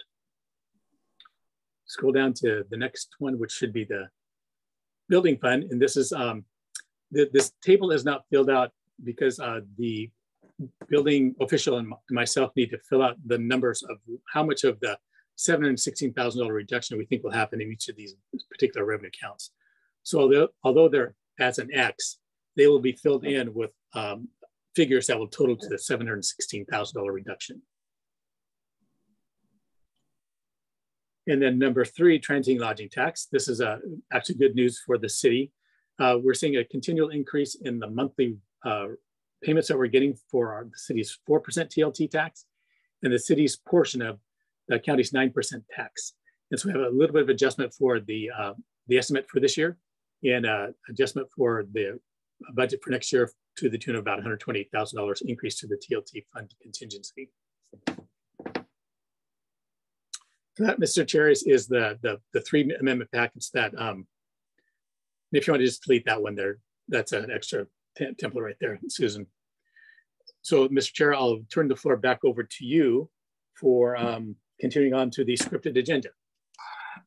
Before we do that, I do have a question, just so I don't want to get this wrong. It looks like in the comments that the mayor has an amendment as well. So is the process that we approve the budget, discuss each amendment pack, then open the floor for additional amendments? Is that, am I remembering that correctly? Or yes, in the script you should see that you entertain a motion to adopt the budget as presented. It's seconded, and then the chair says, the chair recognizes that there's amendment packet number 1 submitted by the city manager and city staff. Can I have a call of bringing that forward to be considered and then seconded and then voted yay or nay on that amendment packet number 1? And then you go to amendment packet number 2 and 3. And then after that is when we open the floor for additional amendments. That's correct. Okay, that was my question. So thank you. I will now entertain a motion to approve the proposed fiscal year 2022 to 23 budget as submitted, and to set the ad valorem tax rate for operations of 4.2260 per thousand of assessed valuation, and to set the property tax level for general obligation debt at $2,251,920. So moved. This is Nadia Hassan. It has been moved by Councillor Hassan. Do we have a second? I second. Was that member Zatmary? Yes. Yes. It's been seconded by member Zatmary. And now I call for discussion. And Dave, did you also have a question? Yeah, quick question for Patrick. It looks like there's a couple FTEs that have been added in the amendments. Are those already included as FTEs in the budget? Yes, they're FTEs that are in the budget, but they were unfunded, meaning there's an FTE count there, but there's no funding for it. And the amendment actually places funding in the budget for those positions. Okay. Okay. Thank you. Councillor Sansusi. Yeah, very, very brief comment. Great budget under difficult circumstances. Thank you very much. I will move that we approve amendment package number 1 as submitted by staff this evening. Thank you. Second. Seconded by the mayor. What discussion do we have?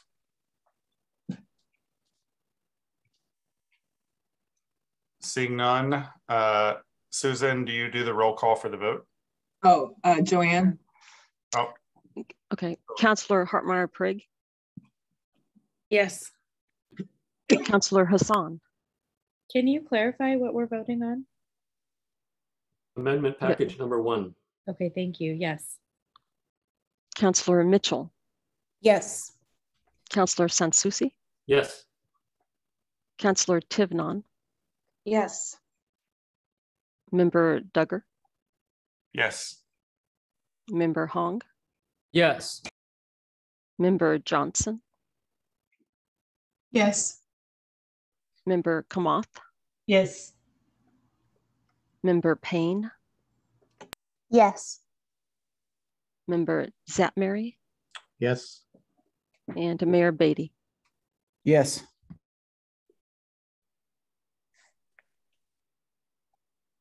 Let's see. The motion is carried, clearly. I will entertain a motion to approve amendment package 2.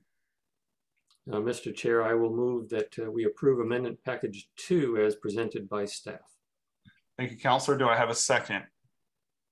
I second. This is Wayne. Thank you, Wheat. Open the floor for discussion.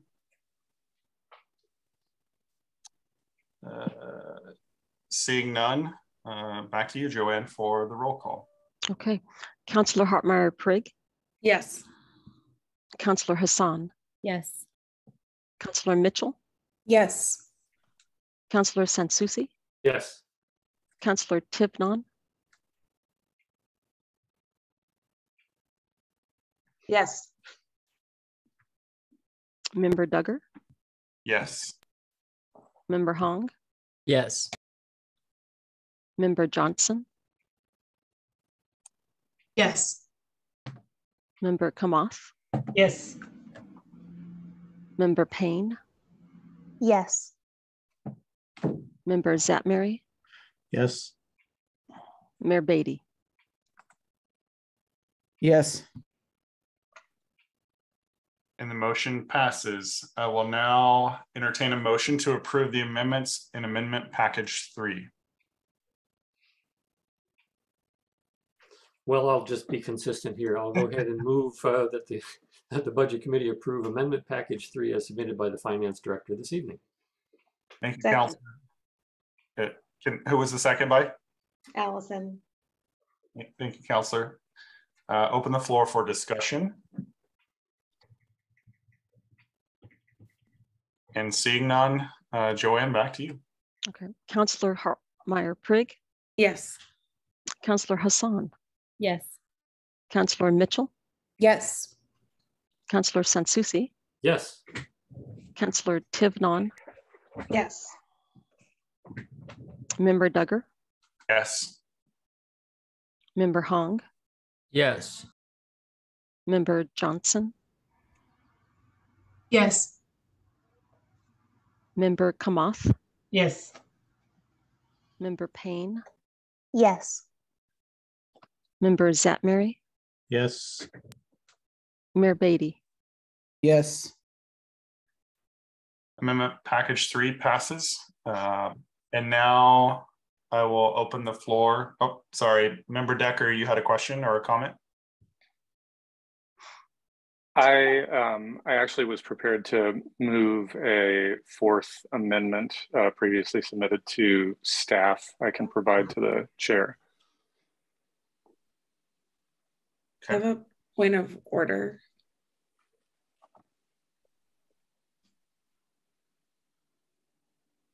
What is the process here? Yeah, that's what I'm confused about as well.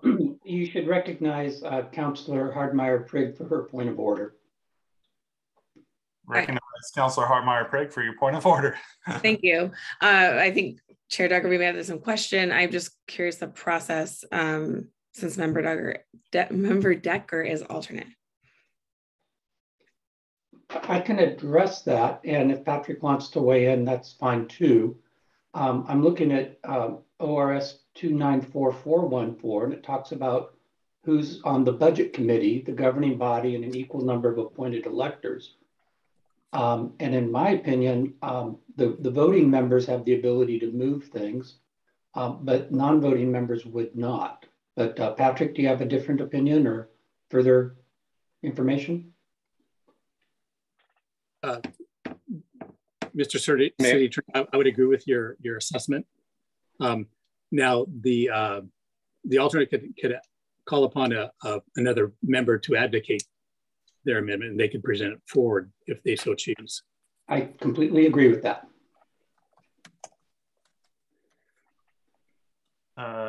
Could we let Mr. Decker describe what he proposes as an amendment, and perhaps one of us would do so? Great, Member Decker, you have the floor. Thank you. The amendment I'm discussing concerns affordable housing matters. And I, for the chair's information, I just saw a message pop up in the chat from the mayor say that she was in the queue first, which I think is accurate. So I would yield time if the chair wants to recognize the mayor. I think that's fair. We'll come back to you though, Brian, because I am curious to hear. Mayor Beatty, I believe you were first, if you would like to submit an amendment. Or just because I think Member Decker's amendments can require a bunch of communication on how we're going to do it. So pardon my overreach here, but I would like us to add an amendment for a limited duration 1.0 FTE Management Analyst 2 or Senior Planner to be determined by the city manager based on the nature of the work for 1 year. With this position, it will provide policy development assistance to the city manager regarding the backlog of city council policies over the years.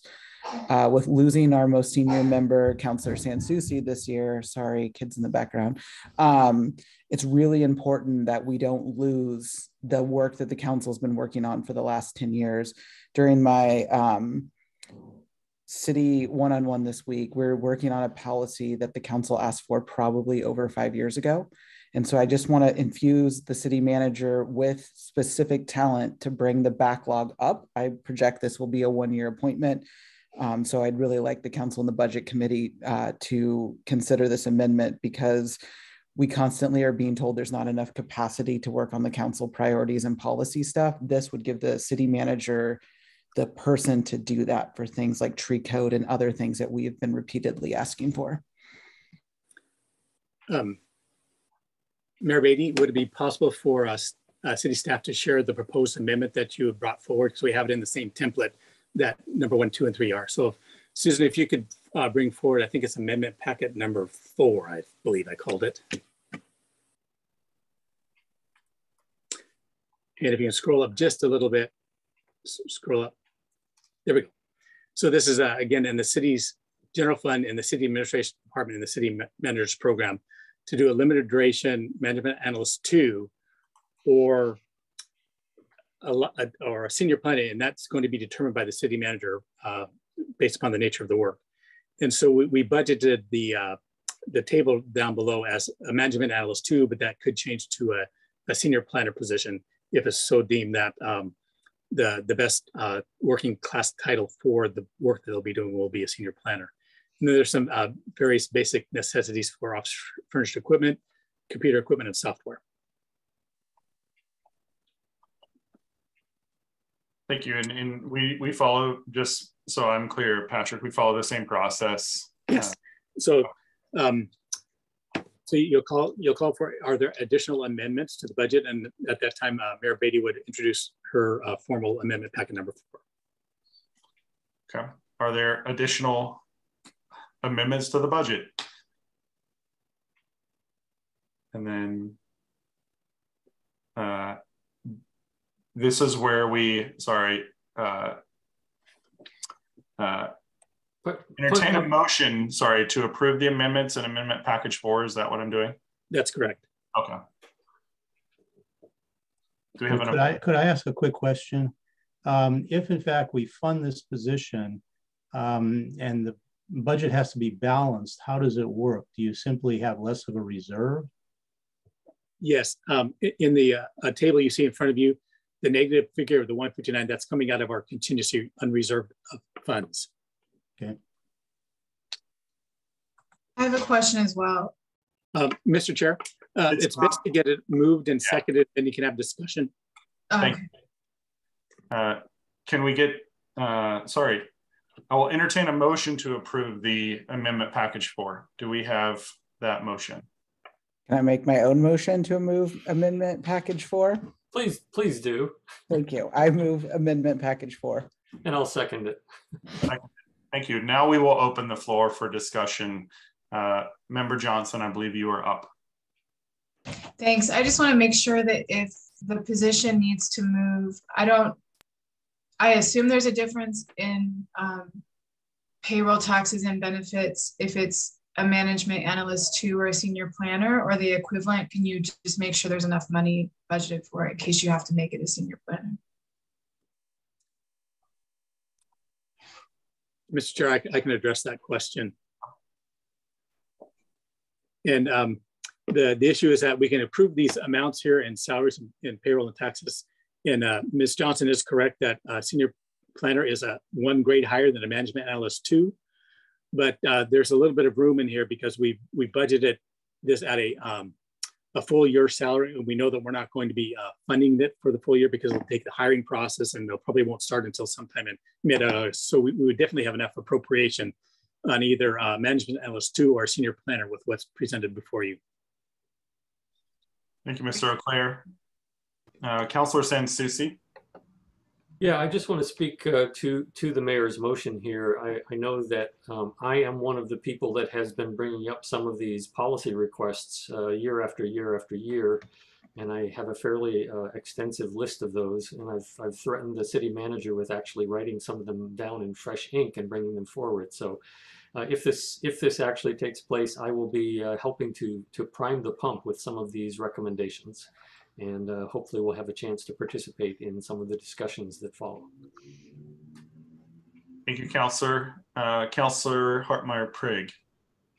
Thank you. I think this is really important work. I kind of just have maybe like a process question. To have this be a limited duration FTE, why would we not just go like a contractor or consultant route? Because I would think we could potentially get someone in faster than going through the hiring process. I think that'd be a city manager question, but I'm guessing it has a bit to do with our internal capacity of working across divisions. But and Mayor, I can have some comment on that also.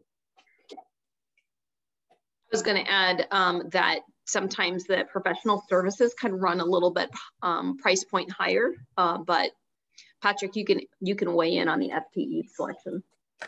Yes, since they'll be receiving direct input and direction from the city manager through the city, from the city council to the city manager, it's really hard on an IRS standpoint to say that's not an employee because we're actually providing them the space, the equipment, and direction and telling them what to do versus a consultant where you say, here's a project, go and design something, they design something.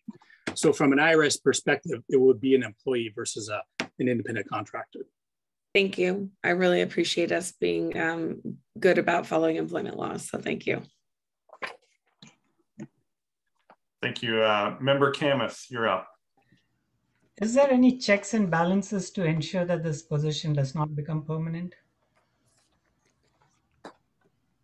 I can answer that also, Mr. Chair. Please yes, at the development of the following year's budget, which will be 23-24, this position will be winding down. And if it is at that point a logical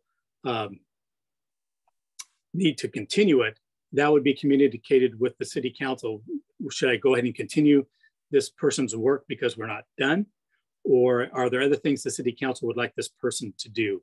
And given that direction, then we propose the fiscal year 23-24 budget using those parameters. Thank you, Mr. Auclair. Councillor Hassan, you're up.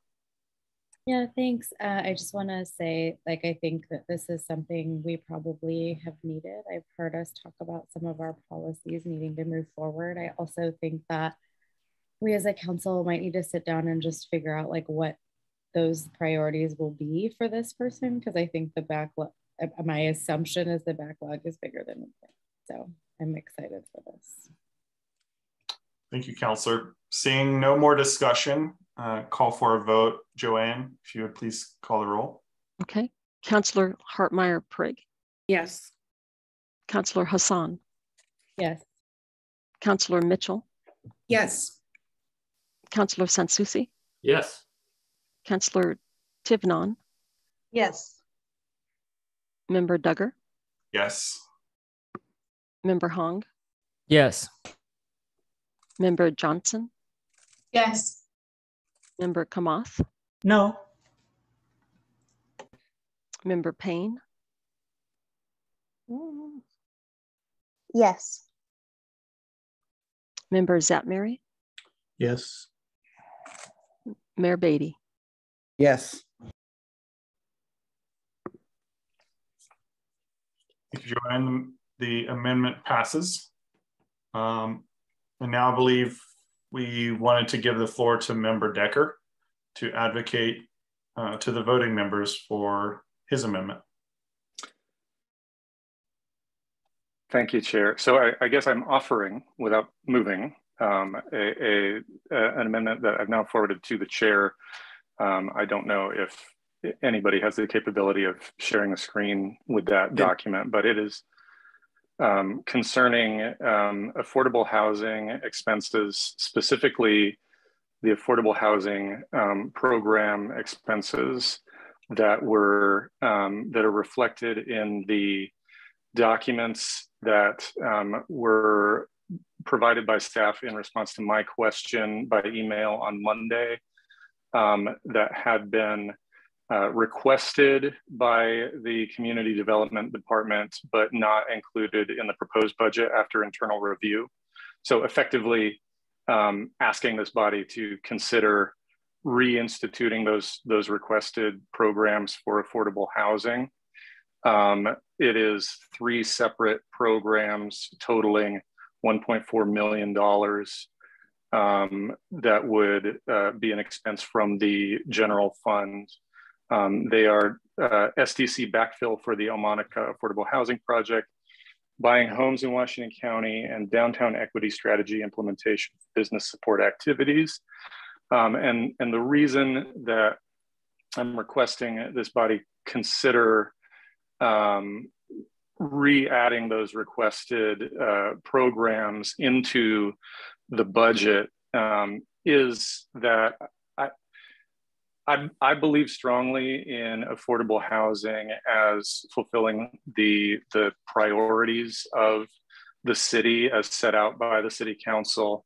I mean, housing obviously in and of itself, but also safety and having Beaverton be a welcoming city are wrapped up in these affordable housing programs. Last budget committee meeting, when I was just a member of the public watching, I did raise a question as a member of the public about a cut to affordable housing in last year's budget and the removal of some programs of this nature from the budget. And so this is at least the second year in a row that I've seen requested affordable housing programs removed from the proposed budget after internal review. And so I'm offering this amendment in hopes that the body would consider some form of, robust discussion over whether it is worth nevertheless including these affordable housing programs in the budget. Thank you, Member Decker.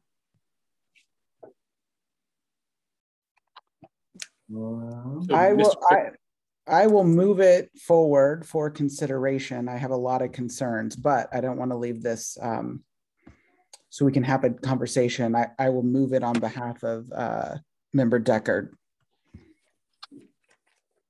Thank you. A second? Yes, I'll second. Seconded by Councilor Hartmeyer Prigg. And we'll open the floor for discussion. Looks like we'll start with Councilor Hassan. Yeah, I actually appreciate this motion. I mean, I think affordable housing is how we get after some of the problems that we have. So, I'm supportive of it.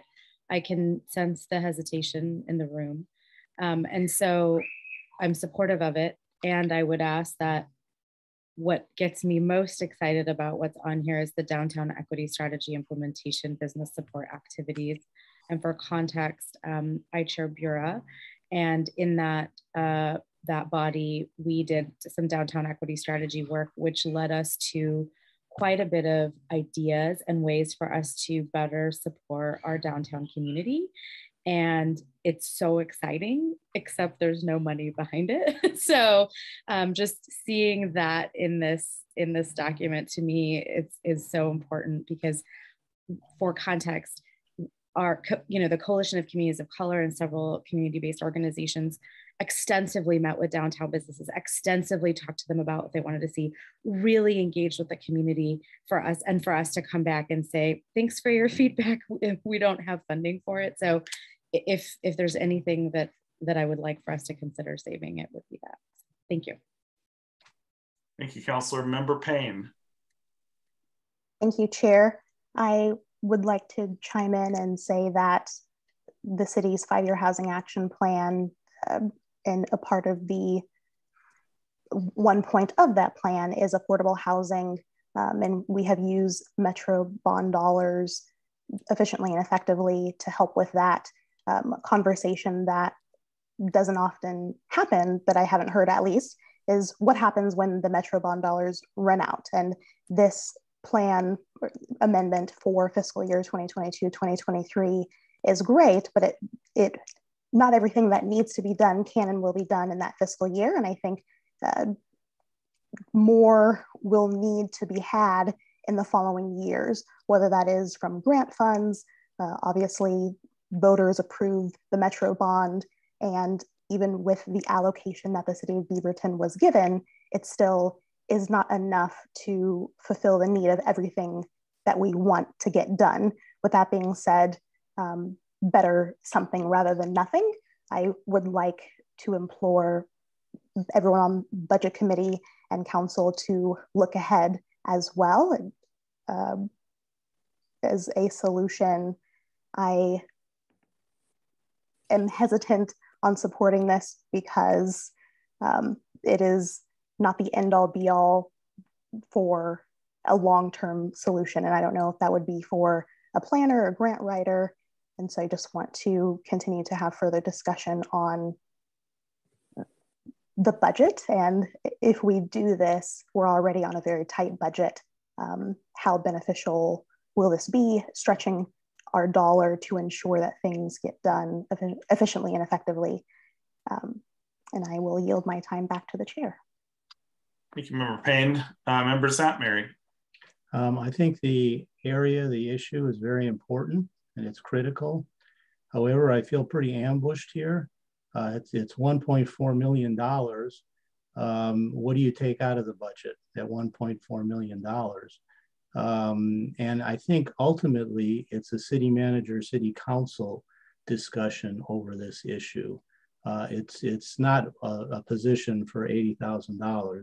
It's a huge decision. So I think that the council and the manager need to get together at a later date to talk about it and to have a discussion about it. Thank you, Member Satmary. Mayor Beatty. Lordy, does this topic probably the thing I spend my most amount of time on, and just for transparency, I've been spending lots and lots of time around our Wish Camper project going down in South Cooper Mountain, because affordable housing projects take so much of pulling money from every source, everyone getting it on, going to the state.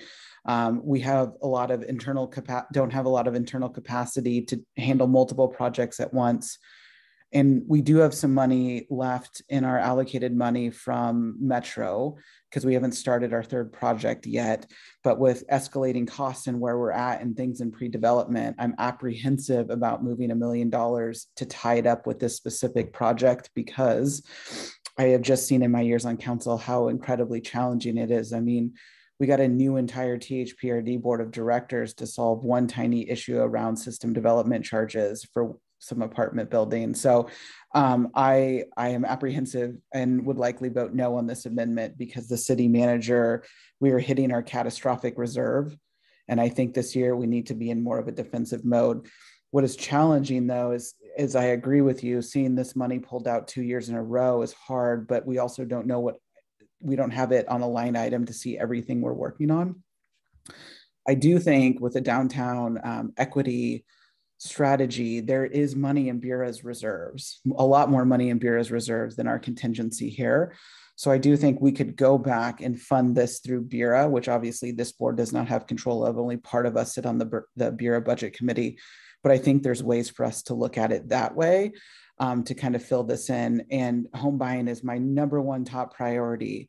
But I think about where we're at right now. I'm uncomfortable moving that money forward. We have so many other projects on there. But this is what I picked every single one of you on the budget committee to do, was make us think and have hard conversations. So I'm sorry, Brian, I won't be able to help you with this budget tonight, but thank you for catapulting this conversation forward. Thank you, Mayor. Councilor Hartmeyer-Prigg. Yeah, and I was wondering if Patrick wanted to go first, and then I can ask my question, or then I can follow up. Mr. O'Clair. Yes.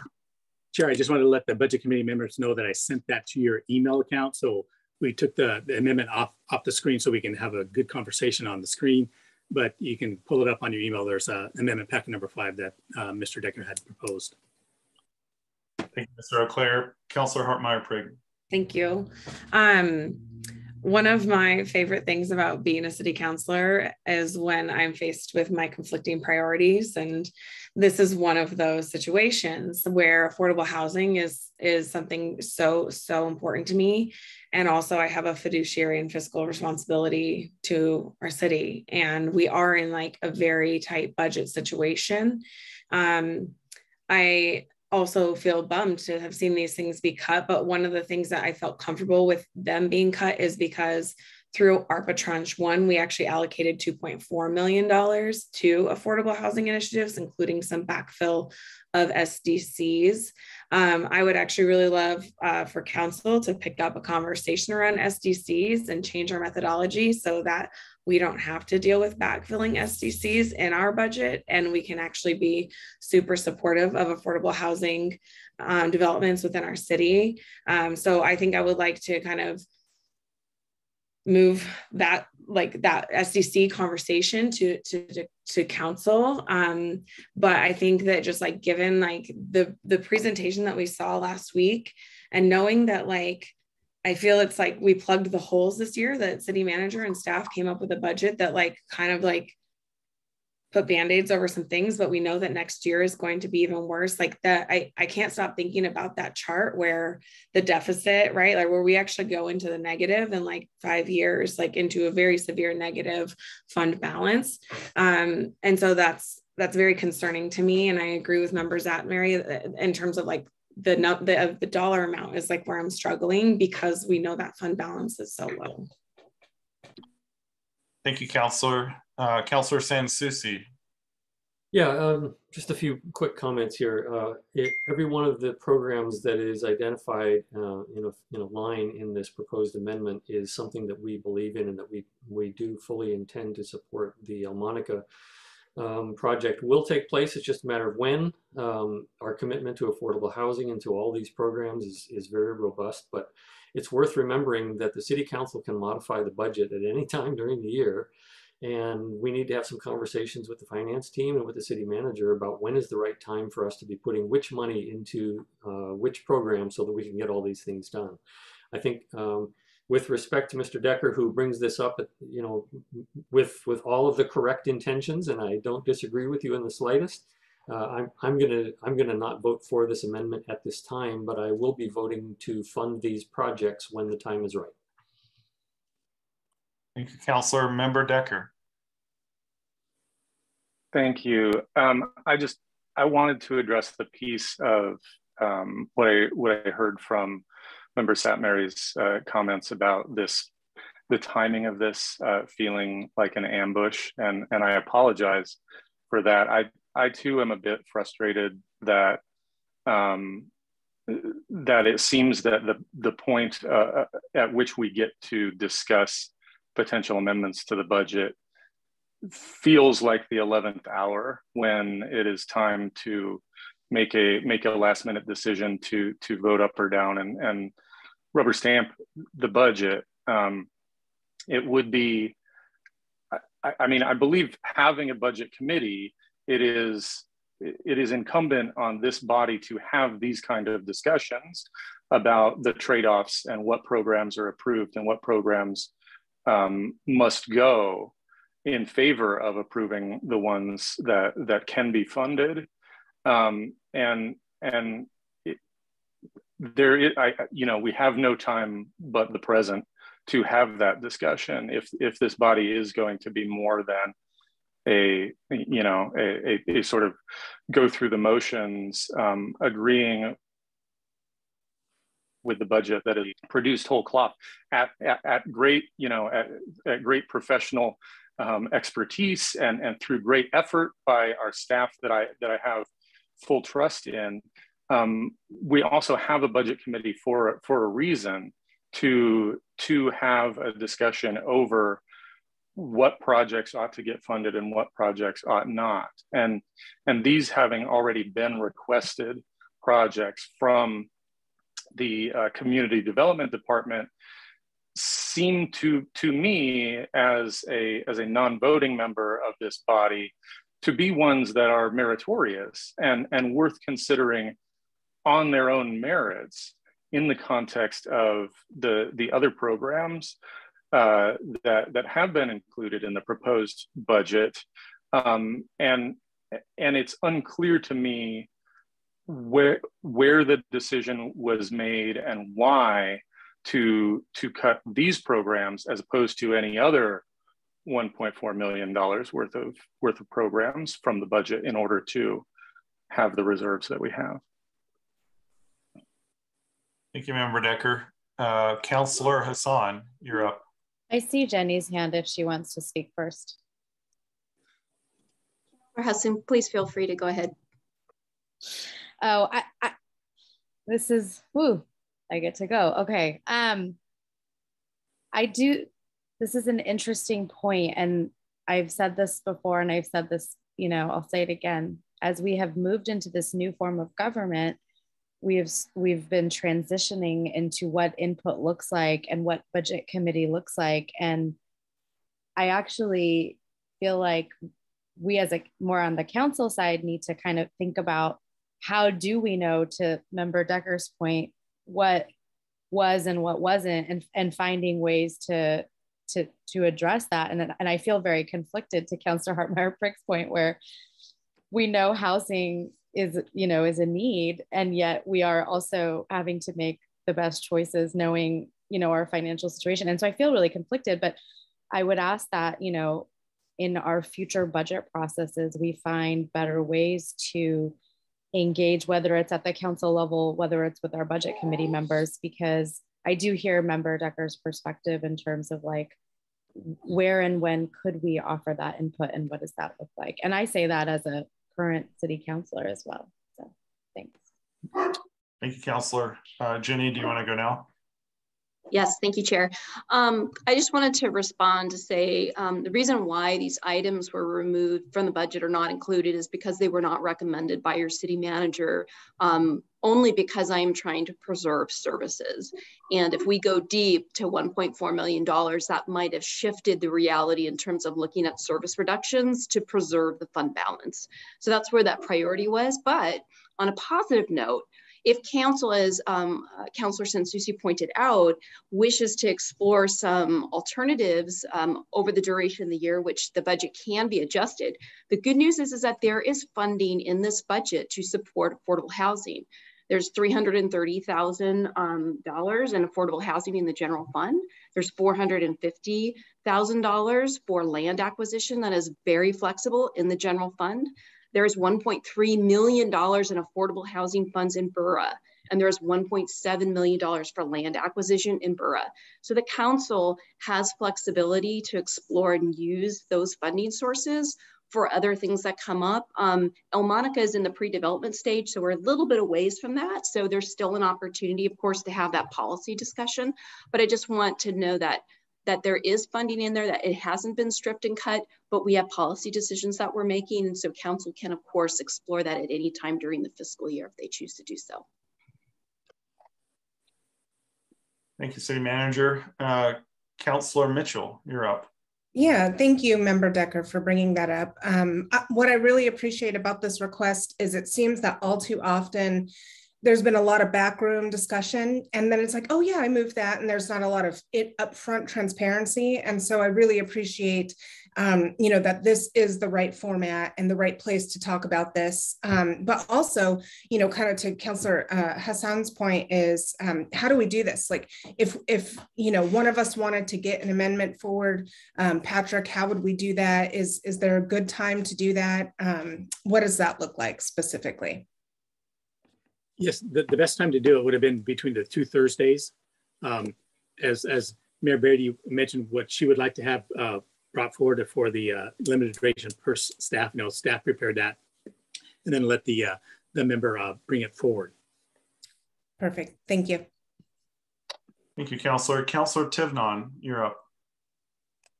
Yeah, thank you. Just a lot has been said on this. So I'm not going to belabor the point, other than to echo what someone had said about, I think it was Councillor Hartmeyer-Prigg, how we're in for a few rough years and it's only going to get tighter and the decisions are going to get harder in the next couple of years. It's not that they never have been, it's that they're not right nows that it's going to be really hard. And I think looking at how we talk about the budget in the next couple of years is going to be a really good opportunity to rethink these discussions, because there's going to be a lot more to weigh and prioritize and think. It's not always going to be happy scenarios. We're probably going to feel like we're lose on some stuff. For this year, I mean, the one that's like buying homes in Washington County and it's $200,000, it's like buying half a house. I don't know how effective those funds would be for that purpose in the market we're in right now. And then to Ms. Payne's point about like what happens next year, what happens year after that, where are the matching funds coming from?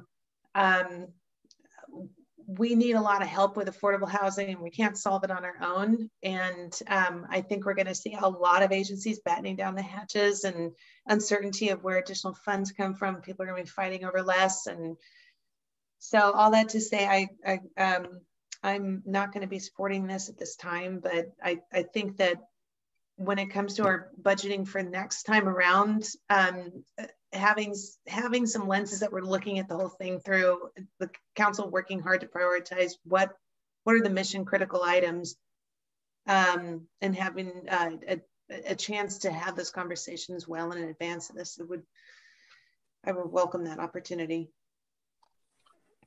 Thank you, Councillor. I do not see any more names, so I will call for a vote.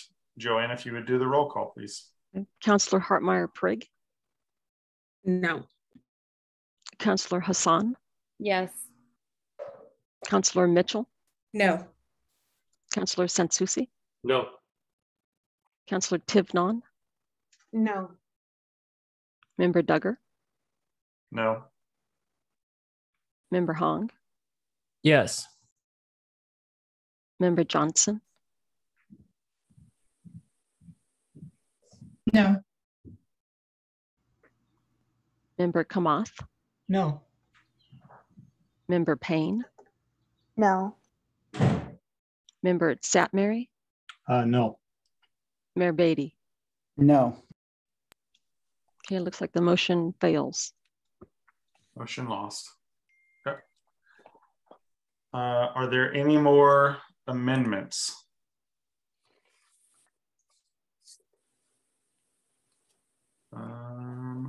Seeing none. So Patrick, is this the time where I call for a vote on the main motion as amended by amendment packages 3 and 4? Okay, I will now call for a vote on the main motion as amended by amendment packages 1, 2, 3, and 4. Mr. Chair, I did see a name pop up in the chat, perhaps on discussion on the main motion. Perfect. Thank you. Dave, Satmary, you have the floor. Yeah, just one general suggestion. It might be worthwhile, rather than for the budget committee members to meet twice in May and go through a package that is pretty set in stone, by and large set in stone. It might be worthwhile to have a budget meeting earlier I don't know if it's possible to talk about general issues, general ideas of revenue generation and so on, to give the council and the city manager some input. Otherwise, the amendments come at the last moment, and it's difficult to fit it into the overall context. Just an idea, just an idea. Thank you, member. First hand I see is city manager. Thank you. Just a note that we didn't have that April meeting, and so that's kind of like the pre-discussion. So we will make sure that we have an advanced meeting for next year as part of this process. Thank you, city manager. Mayor Beatty. I just wanted to let you know that I have talked to the city manager quite a lot in the last 2 weeks about budget, and we'll be recommending to the city council that we create a subcommittee to talk about process and kind of how we move forward. But it is worth noting that our city manager was a finance director. So I think she's got a lot of lessons she brought forward to us and made this budget like really easy to learn and do. But I do think we haven't shifted our participation level to match kind of our new expectations. So I will look for our council to support a subcommittee to kind of bring together budget committee members and city councils to talk about a process that we can bring forward to the entire council for recommendation. Thank you, Mayor. Councilor Hassan. Yeah, I was just going to add, well, before I add to that, I just want to thank all the folks that worked on the budget. I know how hard this is. We are in our second year of a new form of government. My hope is in our third year, we have, it just gets better and different, and in ways that allow more of us to feel like we can have a seat in all of this. So thank you to all the staff who I know worked very, very hard on making this happen. And I look forward to continuing to make this process just keep on getting better. Thank you, Councilor. Councilor Mitchell. Yeah, thank you. This question's for the city manager, and I've been curious about this over the years. The moment that the budget's released, is that after a delay in its creation, or is that the soonest it can be released? And then the review period we have, is there any ability to extend that, or what does that look like? We certainly can extend, try to get it out earlier, and maybe that's part of that process that Mayor Beatty is raising, of having the subcommittee help develop that further. We try to get it out at least in advance, a couple of weeks, and do any type of question answering, but we certainly can try to endeavor to do that sooner. And maybe that's something the budget committee subcommittee can bring forward. Thanks. Thank you. Any other before we go forward? I was trying to raise my hand. I can't find it. I just have a quick comment regarding when the budget's released and the deliberation. The Oregon budget law does specify that the budget message needs to be released prior to the budget committee deliberating about the contents of the budget. So our April meeting is more about assumptions and direction and more generalization. So we can release the budget message at any point in time that it's ready, but the Oregon budget law does want the deliberations to occur after that message has been delivered to the budget committee. Thank you, Susan. Any other before we move forward? Seeing none, I call for a vote on the main motion as amended by amendment packages 1, 2, 3, and 4. And then the budget be forwarded to the City Council for a public hearing on June 21st, 2022 to discuss and adopt the proposed fiscal year 2022 and 23 budget as amended. Joanne, would you please take the roll? Councillor Hartmeyer-Prigg? Yes. Councillor Hassan? Yes. Councillor Mitchell? Yes. Councillor Sansusi? Yes. Councillor Tivnon? Yes. Member Duggar? Yes. Member Hong? Yes. Member Johnson? Yes. Member Kamath? Yes. Member Payne? Yes. Member Satmary? Yes. Mayor Beatty? Yes.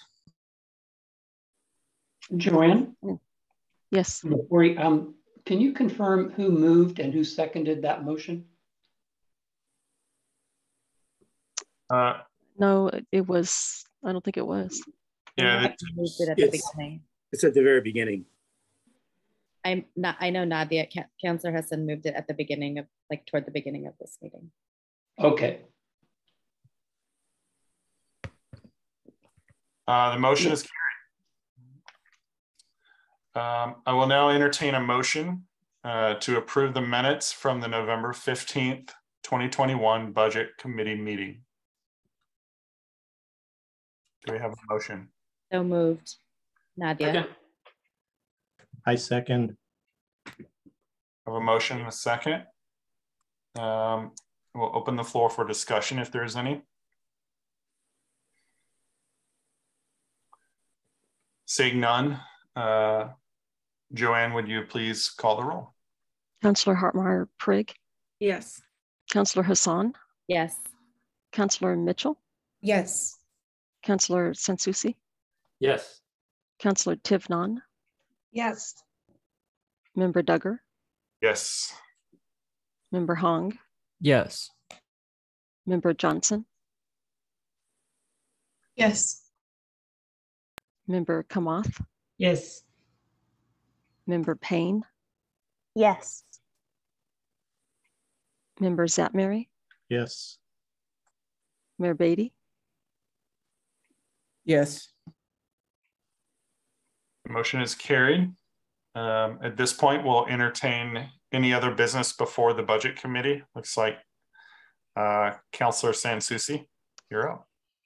Yeah, let's first of all acknowledge what Ms. Cole just put into the chat. Mr. Auclair has been with the city for 237 years or something like that, or at least 237 budget years. I'm not sure exactly how many years it is. But I remember that one of the very first things that I did when I moved into the city of Beaverton back in 2005 was I went to a series of lectures put on by department heads called the City Learning Series. And the most interesting of them was Mr. Auclair talking about how our budget works, revenues, expenses, the whole thing. It was a fascinating evening. And one thing I guess led to another, because here we are. Mr. Auclair, thank you very much for that. It's a shame to see you go, but hey, I'm going too, so let's all go. Yes. Why not? The other thing I want to say is to those of you who've just joined the Budget Committee, to those who are about to join the City Council, we're going to lose a little bit of continuity because some of us old timers are drifting off into the sunset, but you are now the continuity. You are the people who are going to continue from where we are today to next year and the year after and the year after that. So please take tonight as, if this is your starting point, as the starting point of a new continuity for city procedures here in the city of Beaverton. I look forward to watching them from the outside, at least as far as budgets go.